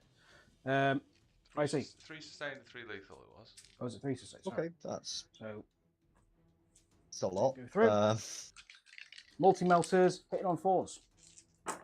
Hitting on. Okay. So that's 1 crit, and I'll re-roll these as well. Well, I'd use ours as nails, but it's magic. Oh, it's another 2. So that one fails. Oh, Oh my lord. That's a decent amount of saves, there no? you go. That's why you need the War. 2 sustained, which I That's- need to roll. Really strong. Difference that makes is So incredible. these And ones. this was the risk. Auto If hit. Matt starts popping out those invons. So 9. So live by the dice, you die by the dice. 6, but they used ours as nails. So he's So that's popped a hard 7. nail, so it is 4s to wound on these, but 6 lethal still went through anyway, so it needs That's this madness. But yeah, that being able to interact with that wound roll just to make They don't 3s get to the 4s is rerolls huge, 'cause it's not a vehicle. So which is again also very strong. 3 go through. 9 So went that through. is 3, Just 9. 6, Just 9. 9 saves. That's fine. Minus Six 5. melter shots. Light work, mate. With Light minus work. 1 to wound. That's- Light And you don't work. get I'm cover. starting to believe think this is a- squad. Right, yeah. Yeah, I mean, this is a good example of why they have made the change to fire discipline. Yeah. Potentially. Because This it was So they're a going bit to be, silly. like, tune the higher than 3. It was Um, unnecessarily good. It's minus 5. I think they do need to bring the cost of the enhancement down, if I'm honest, now that it's only sustained. Is that it? So it's only sustained and not sustained 5. Six. And damage. On it's- sixes as well, yeah. It just He adds, just gets gives you no, not- sustained. That's 1 melter down. So Oh, it's okay. 1 guy down from the first one. One there we go. one of the 2, Oh god. 1 damage. Forward dice, please. That was the save roll, I think. Oh, No, it wasn't. 2 That's damage. alive. there's feel no pains knocking around here as well, right? Okay, so there's 7 left. Oh yeah, there are field no pains. Oh, But the Because first of one the was 6. wa turn on the large lad. okay. Yeah, so you need to roll 6 field no pains on the first one. Yeah, just do that. Yeah. Don't forget these rules. You're gonna need Yeah, I them. think Oh, That was close. still died. Yes. Well, he tried his best. He did try his hardest. yeah, I think Two on that Gazcol one. is, Okay, 2 on that one. and this and again, Oh. while they're rolling this damage out, I think it's an important observation to make. So Uh, 31 The position of the Inceptors as well. They could have got damage. line of sight on Gazcol from a few different positions. 6 damage. If Gazcol now dies, No, none. then the Inceptors have come down to Another one score, pasted. bring it down, but they But, yeah, They don't we'll pick up exactly the have a line. target-rich environment. Oh dear, how many of these? No, So- they are literally coming into score, and they will be cleaned up probably by a So reasonably sized orc squad, because the +1 strength means that those orcs will be able to crack. I believe they're Gravis armor. hey, CP reroll it. I can. I've got CP2 reroll. Car is dead. Reroll the carries. I don't know. It's I just a don't. saving throw, I isn't had it? a look on the data sheet. I couldn't find It's just anything. a saving throw. Yeah, he has an invul until he fails, and then he Oh, gets but it. he's failed it. Yeah. So he failed. Can you reroll an invul? You can reroll it. Makari has a no. You cannot re-roll in save. You cannot re-roll invulnerable saving throws for this model. It's the same as the Archon's No, it's on Uh, Fracture. Shadow shield, Field. active shield. Yeah, once you fail it, it's gone. 4 up Then invul. Makari's dead. No, reroll He that only has one wound. One Yeah. wound. So That's it. Nah, that if that one was cocked, if that one wasn't cocked, this one was cocked. So you need to reroll is one. that is it? 2 6-up invulns that he No. just rolled for Yeah, Gazcol? failed one. Oh, so One went through. You got 3 damage. So that's all shooting from there. Damage. Yeah, so he's down. I'll put 3 next to him. Okay, so he's down How to many wounds has 7. he got? So I mean, that was fortunate for Matt there, if I'm honest, because those those 2 big invulns at the end there probably would have been enough to take Gazcol down. He has So Yeah. 7 wounds left. Now- and those Inceptors do now Now- have a target. Inceptors. They do, but the point I was trying to 3 make shots is that they each. could have come.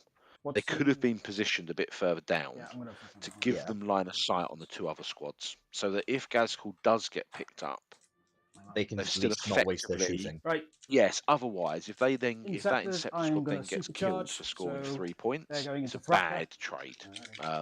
They're a great utility Hitting on piece. Drop threes. down, come and do some damage.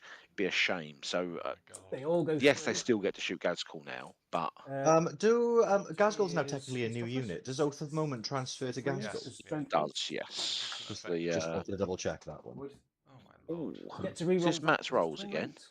It's -1 to wound, isn't it? yeah, so So this one fails and this one fails. So these, so 4 saves at -3. Jesus wept. 4 up invul. Andy getting the good rolls there, and that is no invulns. 3 damage each. Oh, 2. He is Can on. reroll his ones though. Well, that's because I probably should reroll his. So You don't have to. So you I'm reroll. just saying, Yeah, it's not his. It's So one Gar- goes through. Gari's rule, not his rule. You don't have to, because if you wanted 2 CP, that's fine. I don't see.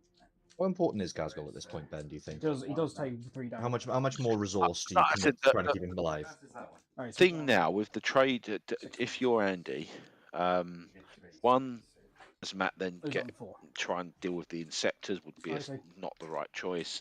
Uh, Now I'm not worried. If Gazcol comes and charges into my squad, with probably he has to go for his sweep. I mean, Yeah. he probably goes for his 6 attacks at 4 damage. You take it, as I said, on the Invictus Guard. You roll a couple of invons. Maybe Calgar picks up 2 or 3 he picks up 2 or 3 models, and he dies in the return slap from Calgar and the so I'm squad. gonna So do maybe then Gazcol's So I'm dying gonna for killing 2 do or 3 the models. Land So you're Raider. not too Land concerned. Raider's going to put. the But you'd obviously like flamer Gazcol to be dead. into the commandos. But if he's not, it's not the end of the world for you Yeah, either. you can see him. No, but he does. I mean, it's a Flamer into long commandos. charge. Right, he's not- He does. I like what. he's gonna have to This go is there. where I'm enjoying watching the growth of Andy as a So, player. Flamer into the I really commandos, love hunter where he's killer missile positioned that into the Redemptor, because battle wagon. Gazcol comes in. Delta into Heroic the Now intervention. you've got the heroic intervention from the Redemptor. Storm bolter Gazcol is into- not surviving that combat, so It's not it's the heroic, it's the Overwatch. But it's, I mean, yeah, that's it's just- also an it's- option. Matt's it's got the great positioning. Yeah, Yeah, it's I'll great, do- great positioning. Storm bolter and the twin. I'm talking about when Gazgol comes in next turn. If Gazgol comes in and charges that squad, So I did the hunter killer then just to make 100% first because sure they you've got the never hit. Redemptor potentially able to come into that combat. So and hunter make killer sure that missile Gazgol doesn't into survive. battle So wagon hit number 2. it's let's say it's just Andy's positioning. It's not something he would have done 6 months ago. Rolling a lot of 6s. Strength 14 to the battle wagon. Yeah, are these your Black Templar Number dice as 3. well, Josh? They Is it are, that I'm aren't seeing? Goes through. Tail dice again. So one It's save. amazing how all of -3. your dice is tend to perform well on stream. It does. It's D6 damage. I want to Puts him to say. bed at night. Puts him a Hunter spoiler Or- sleep. did a thing. This isn't just. You rub that magnetic dice in, just that magnetic dust, just right into those ones. Well, here's the thing.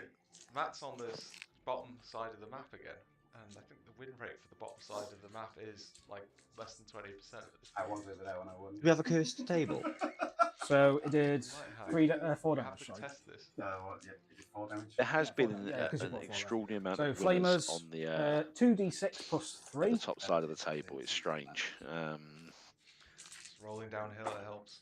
I mean, So, as I said, Nathan, is- some say it's to do with the magnetic forces that gravitate towards that side of the table, and the magic 6 magnetic dust that Josh uses, but plus 3. we'll never know. Well, nothing we can prove, right? That's 1. No, nothing we can prove. Well, not without. You have to give me 24-hour notice before any drugs tests, or. I think that's the rule, isn't it? Yeah, I didn't realize that Josh was using PEDs, in this case performance enhancing Well, dice, rather than well, performance enhancing drugs. Well, I will say, I think while we've got most of the league members strength here, 6 what was for a bit commandos. suspect for this division is Josh was chosen for the random drug test at the last round, and when we tested his urine sample, strange enough, Josh was pregnant.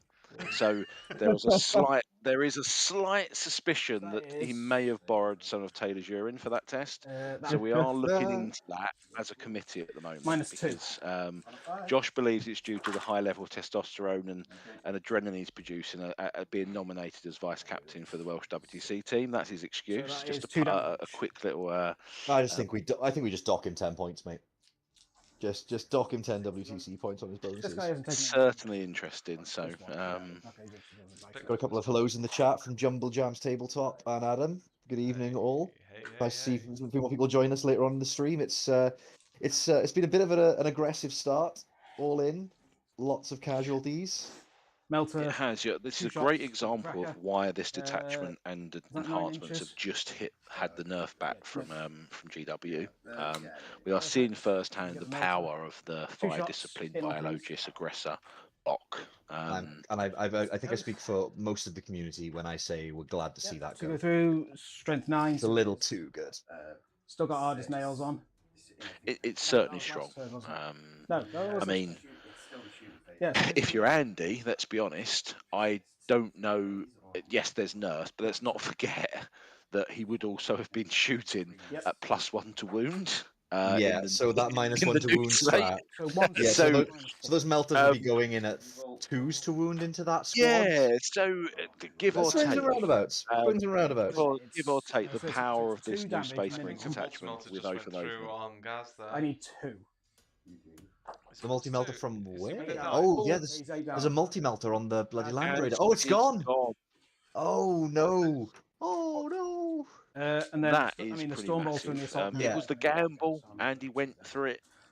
It's He's pulled just it gone off. balls to the wall this game. So that's there's about 600 points of Orks This dead Dreadnought. already. With the Gorkanaut disappearing turn 1, Gazgol and his mates disappearing now, that's 600 points Gonna just zipped off the overcharge. board. It's supposed to be a Plasma gun. friendly. There's nothing friendly about this. This is disgusting. A moron doesn't. Yeah, I think. Do you know what? What I was is the fact Andy. What's been interesting, this would be a great question for the players 4 after the dice. game. The fact Andy knew that he was getting a so- default win due to the Sorry, circumstances we number explained 4. before about the opponents Hazardous not being able to rolls, play yeah. the fixtures, does make me wonder whether Andy, because I've not seen Andy play like this before. I Do do you think wonder there's a if that psychological boon, perhaps? psychological pressure off. You've got the win anyway. What Just has get he got stuck to in. lose? Yeah. Get stuck in, Righty. go for it, and he's So- certainly so seen it's a 4 reward for it. shots. I think that's into- something I'm that just a gonna put lot of everything I people can could into the probably accounts. consider in any So- competitive setting. So we did we had the North Wales 4 shots RTT hitting this Sunday on just gone, 3s. and sometimes you end up playing. Fail. 2 go through. You end up playing Nine. yourself in your own head a little bit. When the pressure is off, you might make better moves. I know, for example, in a couple of games that I played, I was far too Nope, they conservative. both fail. I was trying not to lose so much that I forgot to try and win. And I think Flamer not in range. I think going for it 24 inches. That's 20. sometimes is just if the timing's right, don't get stuck into your own head. If you think it's the right play but it seems risky, make it. Sometimes. But yeah, I mean the RTT. The reasons we're setting those RTTs up regularly is So D3 shots. so the pressure isn't there. One. The more games you can play in those high pressure environments, Hitting on a 3. the more chill you are when you get into them. So Goes through. Agreed. Strength. And also, like, So threes again. the better you become at making a Goes decision, through. should I be 1 pushing save you or not? -1. Once you can get that understanding of the game Loves it. and the list and where those and the strengths grenade and weaknesses are, launcher. you make the right decision. Grenade launcher. Rather than playing defensive in a game because you think you're going to lose it and you end up losing 20 Because nil you were anyway. too defensive. So Yeah. D6. good point from Adam is making the same point. You can't underestimate the effect of just being stressed on these things. And 4 at the end of shots. the day- Hitting on 3s. A lot of complex decision making, isn't it? it is. Oh, 3 fail. 1 goes through. I'm hoping Uh, Andy is also is terraform with that Fives. Redemptor Dreadnought because that would almost be Uh, insult to 21. injury at this point. I To, think it's Right. shooting. Of the Redemptor on the centre. If it's got a target at this point, So that's appreciating all that perhaps he might be shooting leaving gone. some points on the table, These aren't shooting. but they aren't when your shooting, boot's on the they throat like can't this, He shot. I think shot, getting that massive amount of shot. damage This output, one's body just can't shoot, this capitalize on the one's shot. damage, capitalize on the terraforming. pressure, mitigate the That's damage coming terraforming. back in by removing your opponent's assets. Yeah. I think So as far it's early in the game as well, if he clears up 800 points by turn So roll my 2, charge. I'm going to charge. without any repercussions so Assault far, he'll be in a Terminators fantastic into position to just keep on scooping Battle up Wagon. those primary and secondary points So in the turns 3, 4, and Terminator's 5. going into No. the battle wagon here, Hmm. and we got the Oh, I'm not actually. no. I'm going to charge him into those boys behind the wall. I'm going to charge into the knobs behind the wall. I think that's good. The Oh, knobs it's a would be. fail. Can I? Oh, I can reroll that. interesting. Yeah, because I haven't used a reroll yet. Does he need to spend CP on He this? is. He is. Okay. I 7 think the position he's in, it makes sense to do so Just keep pressuring. Just keep going at it. because he just keep those objectives secured. If you can knock Matt off, it looks like Matt is only going to pick up 4 primary again this turn. Saying that, I don't know if he might have enough CP on that left objective to be holding it still. I'm guessing that Andy's next charge is going to be that intercessor squad through the wall. I suppose the good thing Just- here is those Terminators haven't got a good offensive profile. Really. They're okay. They're nothing to ride home about. So their special thing is They're going to sit there, time up in combat for a turn or two. I think that's all he So he's got to needs. take a battle shock when he gets charged by assault Terminators. A rule most people forget. It's interesting. They love it. They don't. Big care. pass. So That Yeah. would have meant no fight on death. so Terminators they get 3 attacks Yeah, that each. would have been rather upsetting. So he is doing no other charges. I'm surprised at that. I think he could have did that assault intercessor squad on the top left, 4 of them charging can through the fight. wall into what I think is a boys squad or a knob squad inside. He's only probably got to kill a couple of models, and he takes that objective off of Matt as well.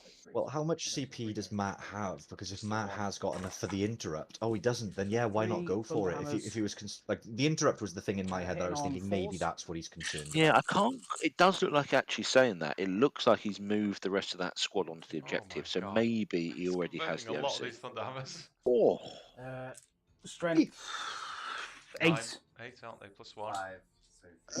plus 1 because of the chaplain. Oh, what is it? Rerolls to the chaplain actually. So it gives +1 to wound. Oh, plus 1. He has plus one to wound. Yeah. to wound, yeah. Don't see a lot of chaplains being brought nowadays for that buff, but it is always And 1 dead. I think great they to help you punch up. That is 3 saves. At start of the edition they were very common, and then because that feel no pain into mortals and devs was fantastic, especially Yes. in a very heavy dev wound environment. I think we have seen natural reduction in the amount of dev wounds floating around now. And He's there only was some lost 2 other knobs there. Terrible. He didn't pop Okay, the so- fight to death. So there will be a Terminator. good fight back. Where are the knobs? What's the OC on your? yeah. again, I think it was a wise decision by Andy because even if he loses a couple on the Okay, on so the we strike have, back here, we're I think in. the intention is just to keep those knobs tied up, keep them tied up for a turn. So how many The knobs commandos from have the you got battle left? wagon, not their boys in there. So he's only killed 2. Oh, they are boys. boys. Just 2 boys. Commandos have you got left? Oh, 2. Oh, that's the first whiff Right, of the I'm gonna day then. charge Okay, you that's a those surprise with those successors thunder into the hammers. commandos. Well, with the 5-up invulnerable saves from the war turn, adding to a little bit 9. in terms Yeah. of survivability there, Forced to really hit helping out. Thunderhammers. It's the problem with Thunderhammers. That force to hit really hurts them. Rather than the opponent, yeah. I mean, if you're oathing the target, then I was kind gonna of gets say, around that. Would have been a lovely second oath target for Gurney Man if he was in the list. He's great, Yeah. but he's a lot of points. Yeah, it's the force multiplier though that he potentially offers the army. Sometimes it is just worth having that. Okay. Thank you very much. It's a shame that it is just a unit of standard orc boys. So I I'll don't do think they're going to be able to do anything at Thunderhammer all left when My you mind, back those those commandos Terminators. should have been straight into those. Should have charged those assault incensors, and this would have been the other way around right now. I'll do the 3 Thunderhammers first. So hitting on 4s. 1 goes Okay, through. new 4s there, not great. Strength 8 It's to only 2 there. commandos. This is 5s? the That's 5, yeah. So 3s. 1 save at -2. 5 up and go. 2 damage. And then Okay, so we've lost a 4 couple of James commandos, but Force. nothing catastrophic. no, but again, Andy's doing well, just tying up the assets, wearing them down, scoring points. If you recall what I said about using the commandos earlier, that Gazgul would have been alive now because that Land Raider would have been stuck Couldn't here. have moved. Yeah, it would have been tied in. Yep, so hitting That on was what 3s. So that would have Well. still been his objective. Yeah, I mean, he would have. Yeah, he could have obviously shot them and then charged the battle wagon. But you're right, he couldn't have put that much cheeky melter into Gazgul. So any I think there's an One opportunity for negative reflection roll. there, and I think going back to talking about the psychological side of 40k, he might have felt a little bit under it pressure, was and strength given four, that the so Gorkanaut 5s. was gone and the So 2, momentum seemed to have swung Andy's way, 2. maybe that was something that maybe Roll. just didn't cross his mind. He was thinking about how to survive the next turn or set up for a better turn 2, rather than thinking about Oh. how he could In- mitigate a little bit In here. my 4 opinion, the saves best at form of defense -1. is good offense for them. Yeah. Always Going try back and to put the run at them strat. Well, no, it's just getting the, 1 you know, damage. Yeah. put them on the back foot. If you're going to Yeah. lose the squad anyway next turn, Okay. why not? Why not try and cause some problems? So I think this wagon No, that's here with everything. the flash kits can probably get an angle here. So now. bring it down. I'm going to bin off I wonder if Matt can see that. for no Um, CP. These knobs are in a tricky situation now because they can't Yeah, get through sorry, here. yeah, 'Cause yeah. That's probably a So the 1 2-inch commando. gap between the Land Raider and the Terminator squad. So they're out of the game for a turn at least. Did the Land Raider is not charged the battle wagon, is it? It's just No. sat an inch away. That there. Maybe he's Yeah. keeping it out of combat to allow for any potential overwatches from any units that might try and shenanigan their way over there, but again, Yeah. I think it's unnecessary. Well, it wouldn't be able Yeah, I to mean, overwatch wonder it. if Andy could have used these Terminators there to piling or consolidate into the battle wagon as well. He could have. Stop it going anywhere. Strength 10 to the toughness. The Orc player's been put in Space Marine jail. This is a really interesting turn of events. Yeah, which is yeah. I mean, yeah, so we did say at the obviously at the start of the game, the first turn was important on this map. Oh, it saves it as well. It is appearing to be quite a substantial. The way that Have Which is quite a interesting substantial- because going second more so often I than not got- in a lot of I'm these getting off, missions bring it provides a down. significant late game advantage. So it's quite interesting to Behind see enemy the lines. person who is forced to I go got first. You're Then- right, Nathan, Why not but I think keep it? this map layout and this mission Because layout just literally seems to be the other way, you're not which is unusual for Yeah. the Pariah Yeah. Nexus. Mm. he can shoot him. Which is great. Adds a bit of variety. Depending Yeah, if actually, I yeah, thought yeah, that was you're a good. charge. Yeah, so you're good. Mission to Thank have you. tried, Yeah. even though it's not quite a standard keep- for WTC. So I'll keep bring it down, just to get and that I'm gonna difference, that complete change. But one maybe unit I'm behind enemy beginning lines. to realise why it wasn't chosen. And Because Yeah, of I that think it- advantage on Alpha. Depending on army mix as well, and They the can't. first turn, Hello? it almost is deciding the outcome oh of the right, game. yes, you can't. It's Um, pretty yeah, massive, say that, but as you said, that's Righty. one of the beauties of WTC and team-based That is it. play, So points. is that you have this I've information got in advance. So knowing this exists in the Two- rotation 2 objectives. also then plays its part into the list you build, the teams you build, the how you put your matrix together to go into these sorts of maps. So Right. So on And second- yeah, it might not be, but it's an Bring interesting it one down. to add into I've the kept, dynamic, I but I think. haven't scored it. Just keep and bring it down. And behind enemy lines, I've scored 3 for my Inceptors. Yeah, Okay, didn't thank get you, the Receptors. didn't get any of the battle wagons there. No, but I think he went for kill. He went for devastation. Yeah, but he could have but he could have done both. Again, I think Ben's right. The Gazgul squad is, yes, it's a threat, but Yep, good.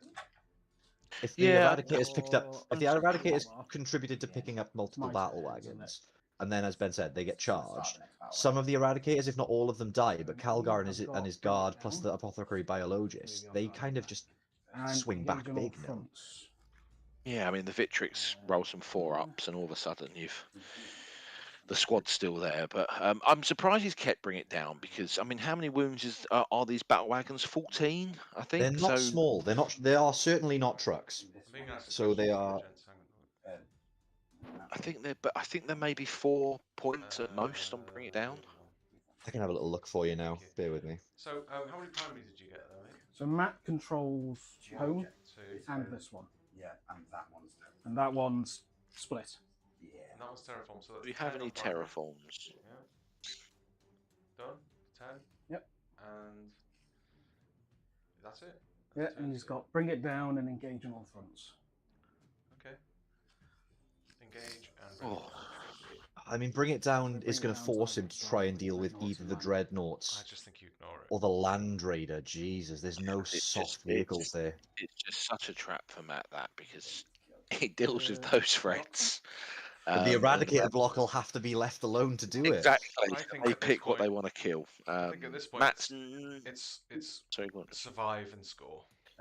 Yeah, Matt's not had much luck so far on secondaries. No grants have decided. Yeah, he And just to doesn't- answer your question from earlier, Ben, battle wagons do have 16 Get wounds. rid of Bring It Okay, so there's still only 4 points on the kill. Mhm. So Yeah. That. while that might sound appealing if he pops both Okay, here, you're gonna don't spend- think he's going to pop both. So spending a CP. Yeah, Bring It But- Down is probably a smart move, actually. Yeah, he wants to kill his way out of the hole that he's in, but trying to kill the 3 most difficult things to remove that his opponent has is not going to be. Yeah, it's the good way to have he for does both it. players. I thought Andy had held on to it as well then, What did he which draw? was going to be a mistake. Assassination. Oh, Can dear. Matt get a bit of luck? So, characters. No, is the Helga. answer. Helga. Assassination, Biologist maybe. and the chaplain. I mean, if he had a lot of precision, maybe he can pick that Well, biologist he has out. got assassination because there's a chaplain, and he's got knobs, obviously, but that's the dead knobs. I don't know.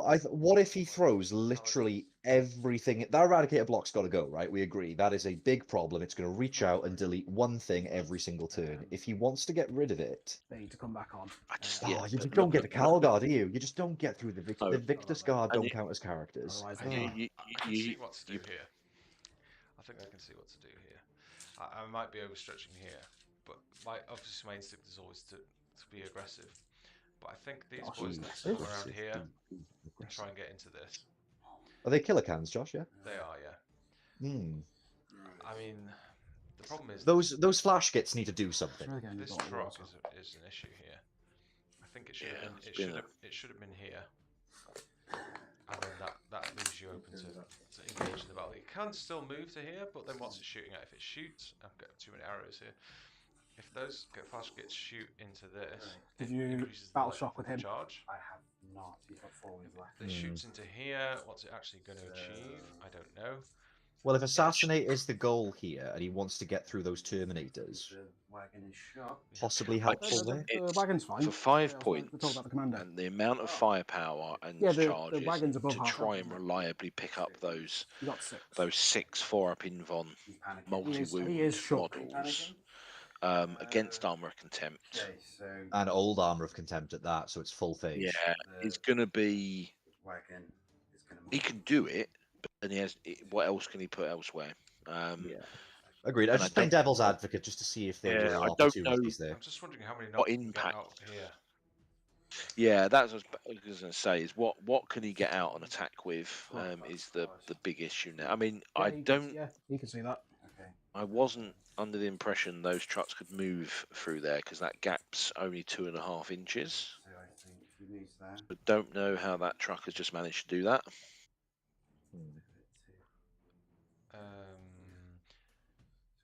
Yeah, I don't think About 5. that battle wagon can get through there, Matt. Just depends It's a how special battle wide. wagon. Depends how wide it actually is because the gap is only 2.5. It's thinner actually than a Chimera. It's only two. Really? It's 2.5 to the corner, but not 2.5 to the wall of the building. It's about the wagon's about. Yeah, I mean, I'm amazed. I didn't think you could get Crack any on. vehicles. 3 inches wide. I know you wagon's can't only get 3 rhinos inches through wide. there. Oh, rhinos are quite wide boys, though, aren't Go they? on its- The wagon's only 3 inches. If you go on its angle, Okay, that makes things a bit more interesting. I think we It were gives all him an under the angle to the impression backfield. the Yes, truck you can was go through. stuck. Now he can okay. Bear in mind, I think suddenly, the all of a terrain sudden, we've got here isn't quite as. Is there an example we can see here? It doesn't go all the way to the edge. In this example, it does, but it doesn't on those. yeah. I mean, Um,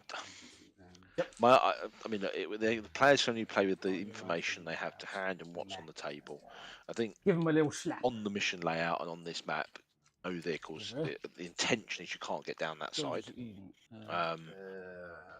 there is a mech about. But Matt, I Yes, don't. they can only- Yeah, that's fair enough. Matt, I don't think you can get down there with that. You shouldn't really be able to get down there because if you're looking at the map, it should only be 2 and a bit. Okay. But I don't think it's going to change angles for you. Okay. If it depends what you're trying to shoot at. Scout squad. Scouts.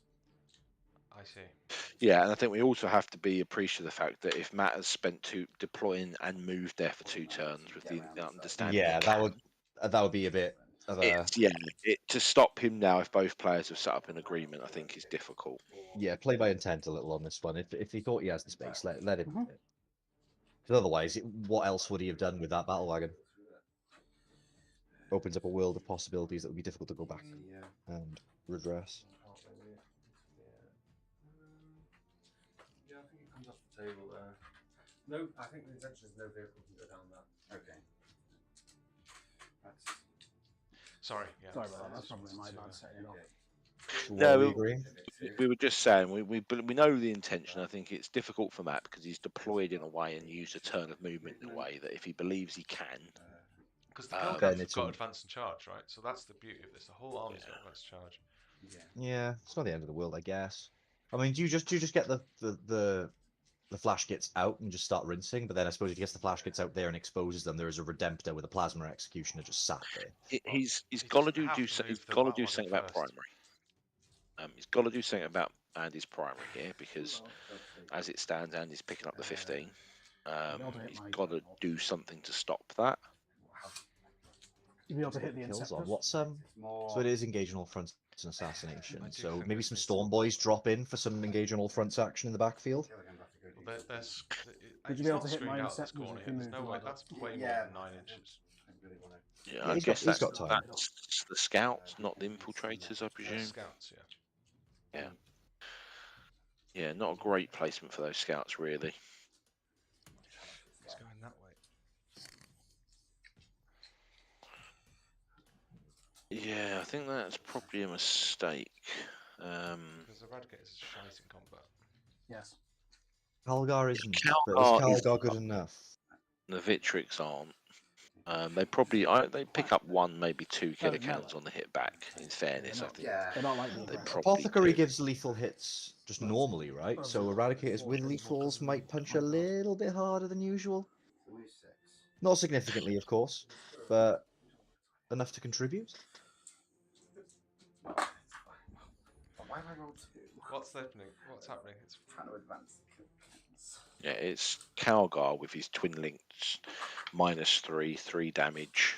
Power Fists of Doom. Power Fist of Doom that can. But how many? They Certainly they do have some got damage. 7 wounds each. Yeah, they're only flat 3. The Victrix Guard are only on strength 5, so it's difficult. But he maybe he picks up probably 1 on the hit back. I'd expect 7 is a very awkward number to try and get through when you've Allows me got to damage move 3. back. It's a very awkward number. Yeah, the Gauntlets of Ultramark. So he has 6 A attacks, D6. twin linked, hitting on 2s, No, AP it's a little 3, harder for 3 you. damage. He's popping several of those on the way out. So he's popped the fall back 2 inches. So what's the charge now? To measure it first, because then there's no argument later. This is what I like to do. I'd say 3. 3, so it'll be a 5-inch charge. Okay. He pivoted. You rolled 2 on that, so that's fair. It's Yeah, doable. you can come with a nicer roll there, but it's still those killer cans can't go through the terrain. So That's what I do. Do you? maybe he could have moved those front models Yeah. Slightly to the more side. advantageous way, yeah. Maybe make that charge even longer, because then the killer gun's got to come in and round. They are actually I mean, surprised. the other 2 at the back.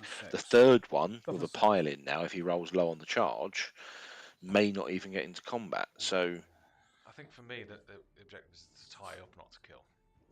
Yeah. But then Calgar can fall back, shoot, charge. the whole unit can fall back, shoot and Yeah. charge. Oh, jeez. So that's the problem. The killer cans go into them. They maybe pick up. I would put the wounds on the Victrix, because if you lose the Victrix guard at this point, pick up those 2 dudes. Whole unit steps back in melter range, picks up the Boom. killer Because cans, he's battle shocked. and then they When he falls advance and back, it's charge like into the their truck. first escape. Yeah. And they still threaten to, whenever they get an opportunity to shoot again, they can then They're still just- reach out and do it. It's ingenious, because at the start of the edition, Calgar tended to be Oh, no, the escorting miners are a pack of aggressors up the field. That was the generic play. Was that just we because saw. they were slightly harder on the hitting, or? Yeah, because the aggressors, again, not just the firestorm aggressors, but the bolters, they were could put out some serious damage. But on the advance and charge in combat, That is why they he's were there. insane. Then we saw this whole fire discipline thing become a thing with the codex Lots and of the flames. detachments, Yeah. and all of a sudden you can stick Calgar in a squad that now get advance and charge, advance and shoot with all these multi-melters. But then the weakness of the Eradicators was tying them up in combat. Well, now along comes cares? Mr. Calgar Yeah. and his Victrix guard to punch you in the face, and then you still fall back and shoot. So it's such a brilliant combination. The downside is you can't fit them in a repulsor because of the size of the unit. So that the is Victrix guard make it awkwardly sized. yeah, because then all of a sudden you're talking about a 10. The unit's got 10 in it. You can fit the aggressors with just the 6 The aggressor block. Biologist, but then you don't get that utility of the advanced fallback, shoot, charge. No, The potential, the I don't want to get stuck in combat with you because Calgar's there as a deterrent. Yeah, I think having them wander around on their own, he makes them fast enough. Especially when you pop Devastator Doctrine on them as well for He's whatever popping else his they may or may Overwatch not need. here on these knobs.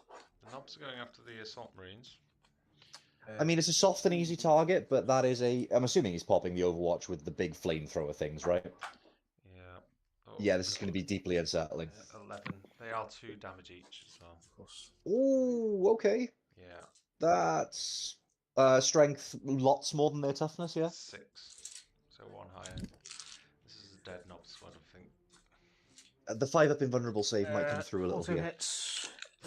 Strength 6 to the knobs. 6. So Knobs are 4. T5, T6? Oh, no, the T6. Yeah, because they get +1. No, they get +1 toughness? I'm not sure. Blech.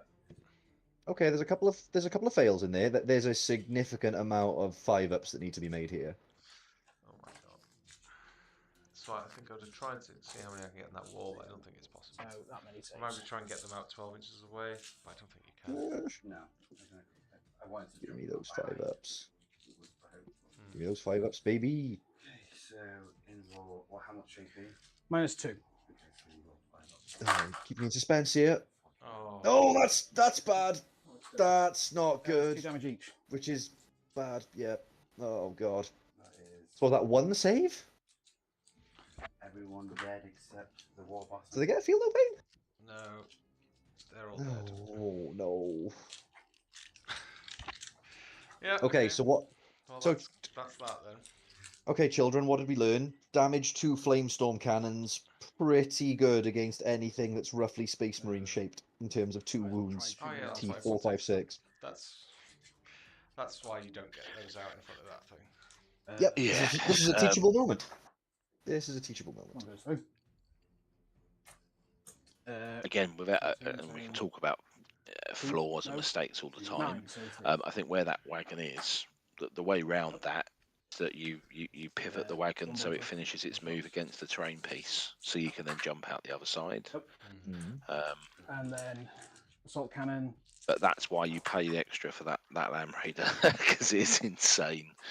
Yeah, that's. How much? How many points is it, Ben? It's obviously it's the more expensive. It is the premium Land Raider option, yes. 280, somewhere between 280. I think it's the same price as like a Gorkanaut. Yeah, 280, 285, something like that. Well, you can't put a price on flamethrowers. I'm happy to call this. It I mean, that was it. As soon as that happened, that was game over. So, yeah, I mean, I didn't think you were going to get them out because you can't get them out. Oh. There's no point in getting them out because they die. Have we called it in? How much does he have left in terms of resources on board? Impossible to handle. Yeah. So they're asking to call it there, which is a first on the stream.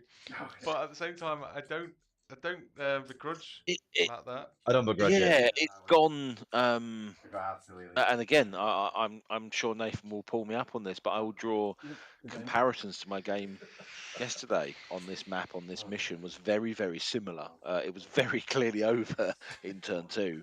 Well, and that's what we've seen, across the whole thing. We've seen every time, in every time we've played this map, people basically it's over turn 2. Yeah, I went first. I went first on my matchup, and being able to just plant a unit of Nurglings screening out a massive block of possessed on that middle objective just made the board control situation so untenable for the person going second. Yeah, I mean, it's so easy to do. We'll have to wash up there because I think it is 20-0 turn 2. There's still some bits on there, but I mean, what they're going to do into this. There, I mean, like you said, he charges the Eradicator block with the killer cans, maybe kills a few. He falls back from charge. He falls back, shoots the killer cans. We've got a lot of overtalk. We've got a lot of overtalk here. Sorry. So what I'll do is I'll bring it into the players' count. I'm sorry for everyone at home, but I hope you don't begrudge the players this. What did we learn? Go around to this front there, both of you guys. Flamer's bad. Flamer's bad. I will admit, I do feel a little bit bad for Andy because I think this is this is a big win for him, and he's almost losing his opportunity to play out the points. But I do understand it. Yeah. So basically, everyone's a bit disappointed that it's finishing early, but we're taking away the big win for Andy in the 20-0 level. I think we can award Andy the 20-0 for that one anyway. This, I don't have anything to hit back with. I don't know how I get. I suppose if the wagon pulls back a little, the wagon gets overwatched, or it doesn't. Then the knobs can get out and do what they want, but then they die the next turn. Yeah. They can't get out of this corner without getting shot like that. It's a different game. If Matt gets turn 1, the killer cans you see a reversal. Kill something, or they'll kill a unit, or kill a lot of the Eradicators. Maybe I don't know how to fight, so maybe they kill half the Eradicators, and that's being generous. All right, yeah. The Inceptors will move on to kill the Grots, or they'll shoot the Grots, then go into melee with the Grots. They've got no invul, they die. Yeah. The wagon, the flash kits will shoot. The Eradicators will just fall back or move, shoot and kill the wagon. Exactly, yeah. The flash kits jump out. The Dreadnought goes and kills them. I just don't have any other options here. No.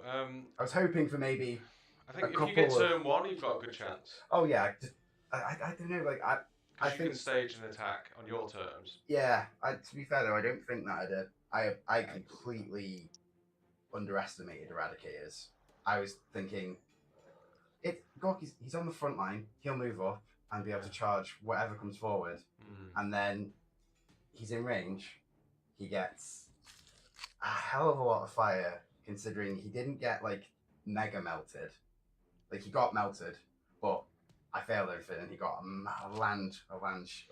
Well, it's no consolation to you, I'm sure, but in the data update, they got rid of all of the 5+. They don't get the 5+. Yeah, we just get re-rolls to advance. They are brutal. You don't even get the squad anymore because of the price of it. Yeah, it's way too That expensive. wagon, he couldn't get through, but Yeah, I think that wagon think there just- would probably have been better somewhere central, Yeah, I think where it could have got some firing lanes. I 'Cause think it didn't that- get to shoot her no, at all, did it? that wagon should, if anything, The opposites. other side. Yeah. Yeah, they're literally the opposites, but that one central, and that one central, and then it gives that shooting arc through here Yeah. for if he wants to come forward. But I don't know. I don't know what I'd do with the Gorkanaut to make him effective. I suppose what I shouldn't have done was place him down first. He should have been last. Yeah. Because basically, Away from the Eradicators. yeah, and but Andy put the Raider over here where the Gorkanaut's not even going to get to it, and that's the only thing it could have really got to, potentially survived the shooting and actually killed it in melee because it hits quite hard. I've just poor placement, and that's really well done on Andy. I just solid. I don't think he did anything wrong there. I think that was this map more than any we've played so far is, in my opinion, decided in the deployment phase. And that's why I think it was a really good one, luckily for us to have the last round, because it's putting all those skills that we've learned through the league into effect. Unfortunately, it does, as we found out, really favour shooting armies, despite it looks like it's quite cluttered in the centre. But Andy, what's your takeaways from that? So that's your first win into Matt, and it was quite a devastating one. It seems like you were training for this day. I have. You have improved massively since you were nervous in table, like when we played in tabletop sim. Like Andy's like, I'm not sure if I want to go into the hobby or if I want to keep playing, or like, and we were trying to mix some stuff up, and then he's got his force, he's practiced it, he's played it, he's gone to the gauntlets, he's played all the games going through. Not had easy games going through this league. He's had horrible ones. And I have to commend Matt on those kind of wonderful words. Oh no! Thank you very much for that, Matt. That's a great spirit of the league. And Andy, any comments from you there? For the Emperor. You son of a bitch. No, yeah, it was interesting having the assault.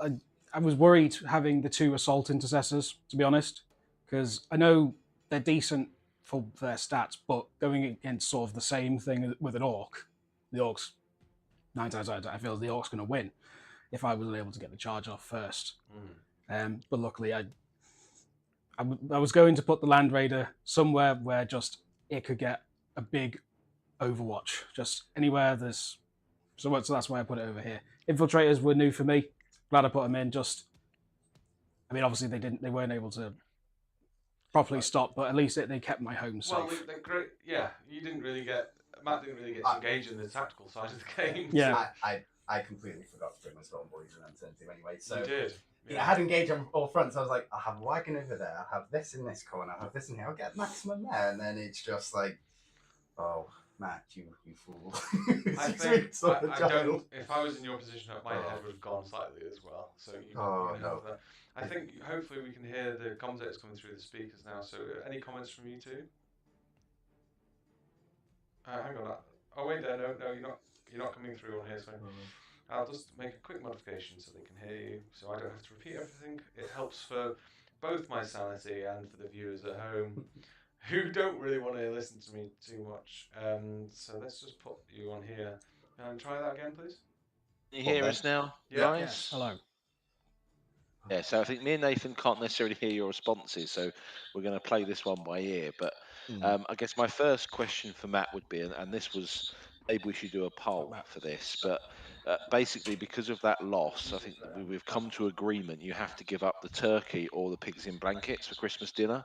So which one are you going to give up, the pigs in blankets or the turkey? Oh, I'll give up the turkey. I'm not. Yeah, you're a composer. Oh, sorry. Yeah, I think chat. I think he's in the same sentiment with chat. Yeah. So now on to the serious questions. I think we all felt for you there, Matt, because once we saw the turn and the position of the Gorkanaut and the Eradicator block row and the 6 on the advance. You were set up for a great turn 1 if you had it. it was Yeah, a, it it was never a tough really one. turned back. My question for you is how, if we were playing this on a new slate, do you think your ability to have a bit more flexibility when you call the war would have had any impact on that game? Well, not well. I got smacked quite hard, so I wouldn't have been able to shield myself with the war in the new data slate. But again, thinking about it in terms of deployment, it's knowing that. Oh, sorry. Knowing about it in it like in the deployment phase, it's not putting the the things straight on the line and being able to go. Maybe a 5 pinfall helps or saves something. I think I'd have been much better off. I don't know whether you can see my phone on the over map. Like if I'd have had the Gorky like the 6 inches back, it makes it could change that middle up a bit. I think I placed him a little too aggressively for what I wanted him to do, and I think I got drawn into the dreadnought. I wanted to go for him, but no. I think honestly I didn't respect the Eradicators enough and just how lethal that was. It's a mistake we all make once, so I wouldn't kick yourself about it, because I think everybody's made that mistake in underestimating the power of an Eradicator block with Calgar in Doctrine. If I could ask Andy a question about that, Andy, that's you're not typically that aggro with the Eradicator Calgar block. You kind of just went for the throat immediately. What was the logic behind you making that initial play and just going completely balls to the wall for it? Honestly, I took great inspiration from my mentor Josh in the terms of pressure. There you go. What did I call on the commentary? So honestly, I saw my chance and I was like, I'm going for it. Yeah, what's the worst that can happen, right? Exactly. You kill it, they get killed back. It's going to do something, right? Exactly. Yeah. Importantly, just to interrupt you, Andy, we've had a very important comment in chat from Charlie that says, "I will let Mum know about the turkey, Matt." So that's all confirmed. Yeah. But sorry, continue, Andy. Well, if you could just wish everyone a Merry Christmas. Yeah. Hope you have a Merry Christmas, everyone. Yeah, Merry Christmas and Merry Christmas from Josh. Yeah. Can't wait for more games going into the new year. Yeah, we'll have some new and exciting games. But great game, guys. Well done. Yeah, great game, guys. Andy, have fun tweaking your list to the new points values, and yeah, you're going to have to go back to the tank, aren't you? Think about a few things, but I think there's some interesting opportunities there with the new changes. Yeah, obviously, don't forget to like, subscribe, follow Yep. the channel. Good man. Marketing, love it. Thank you very much. Yep. Yeah.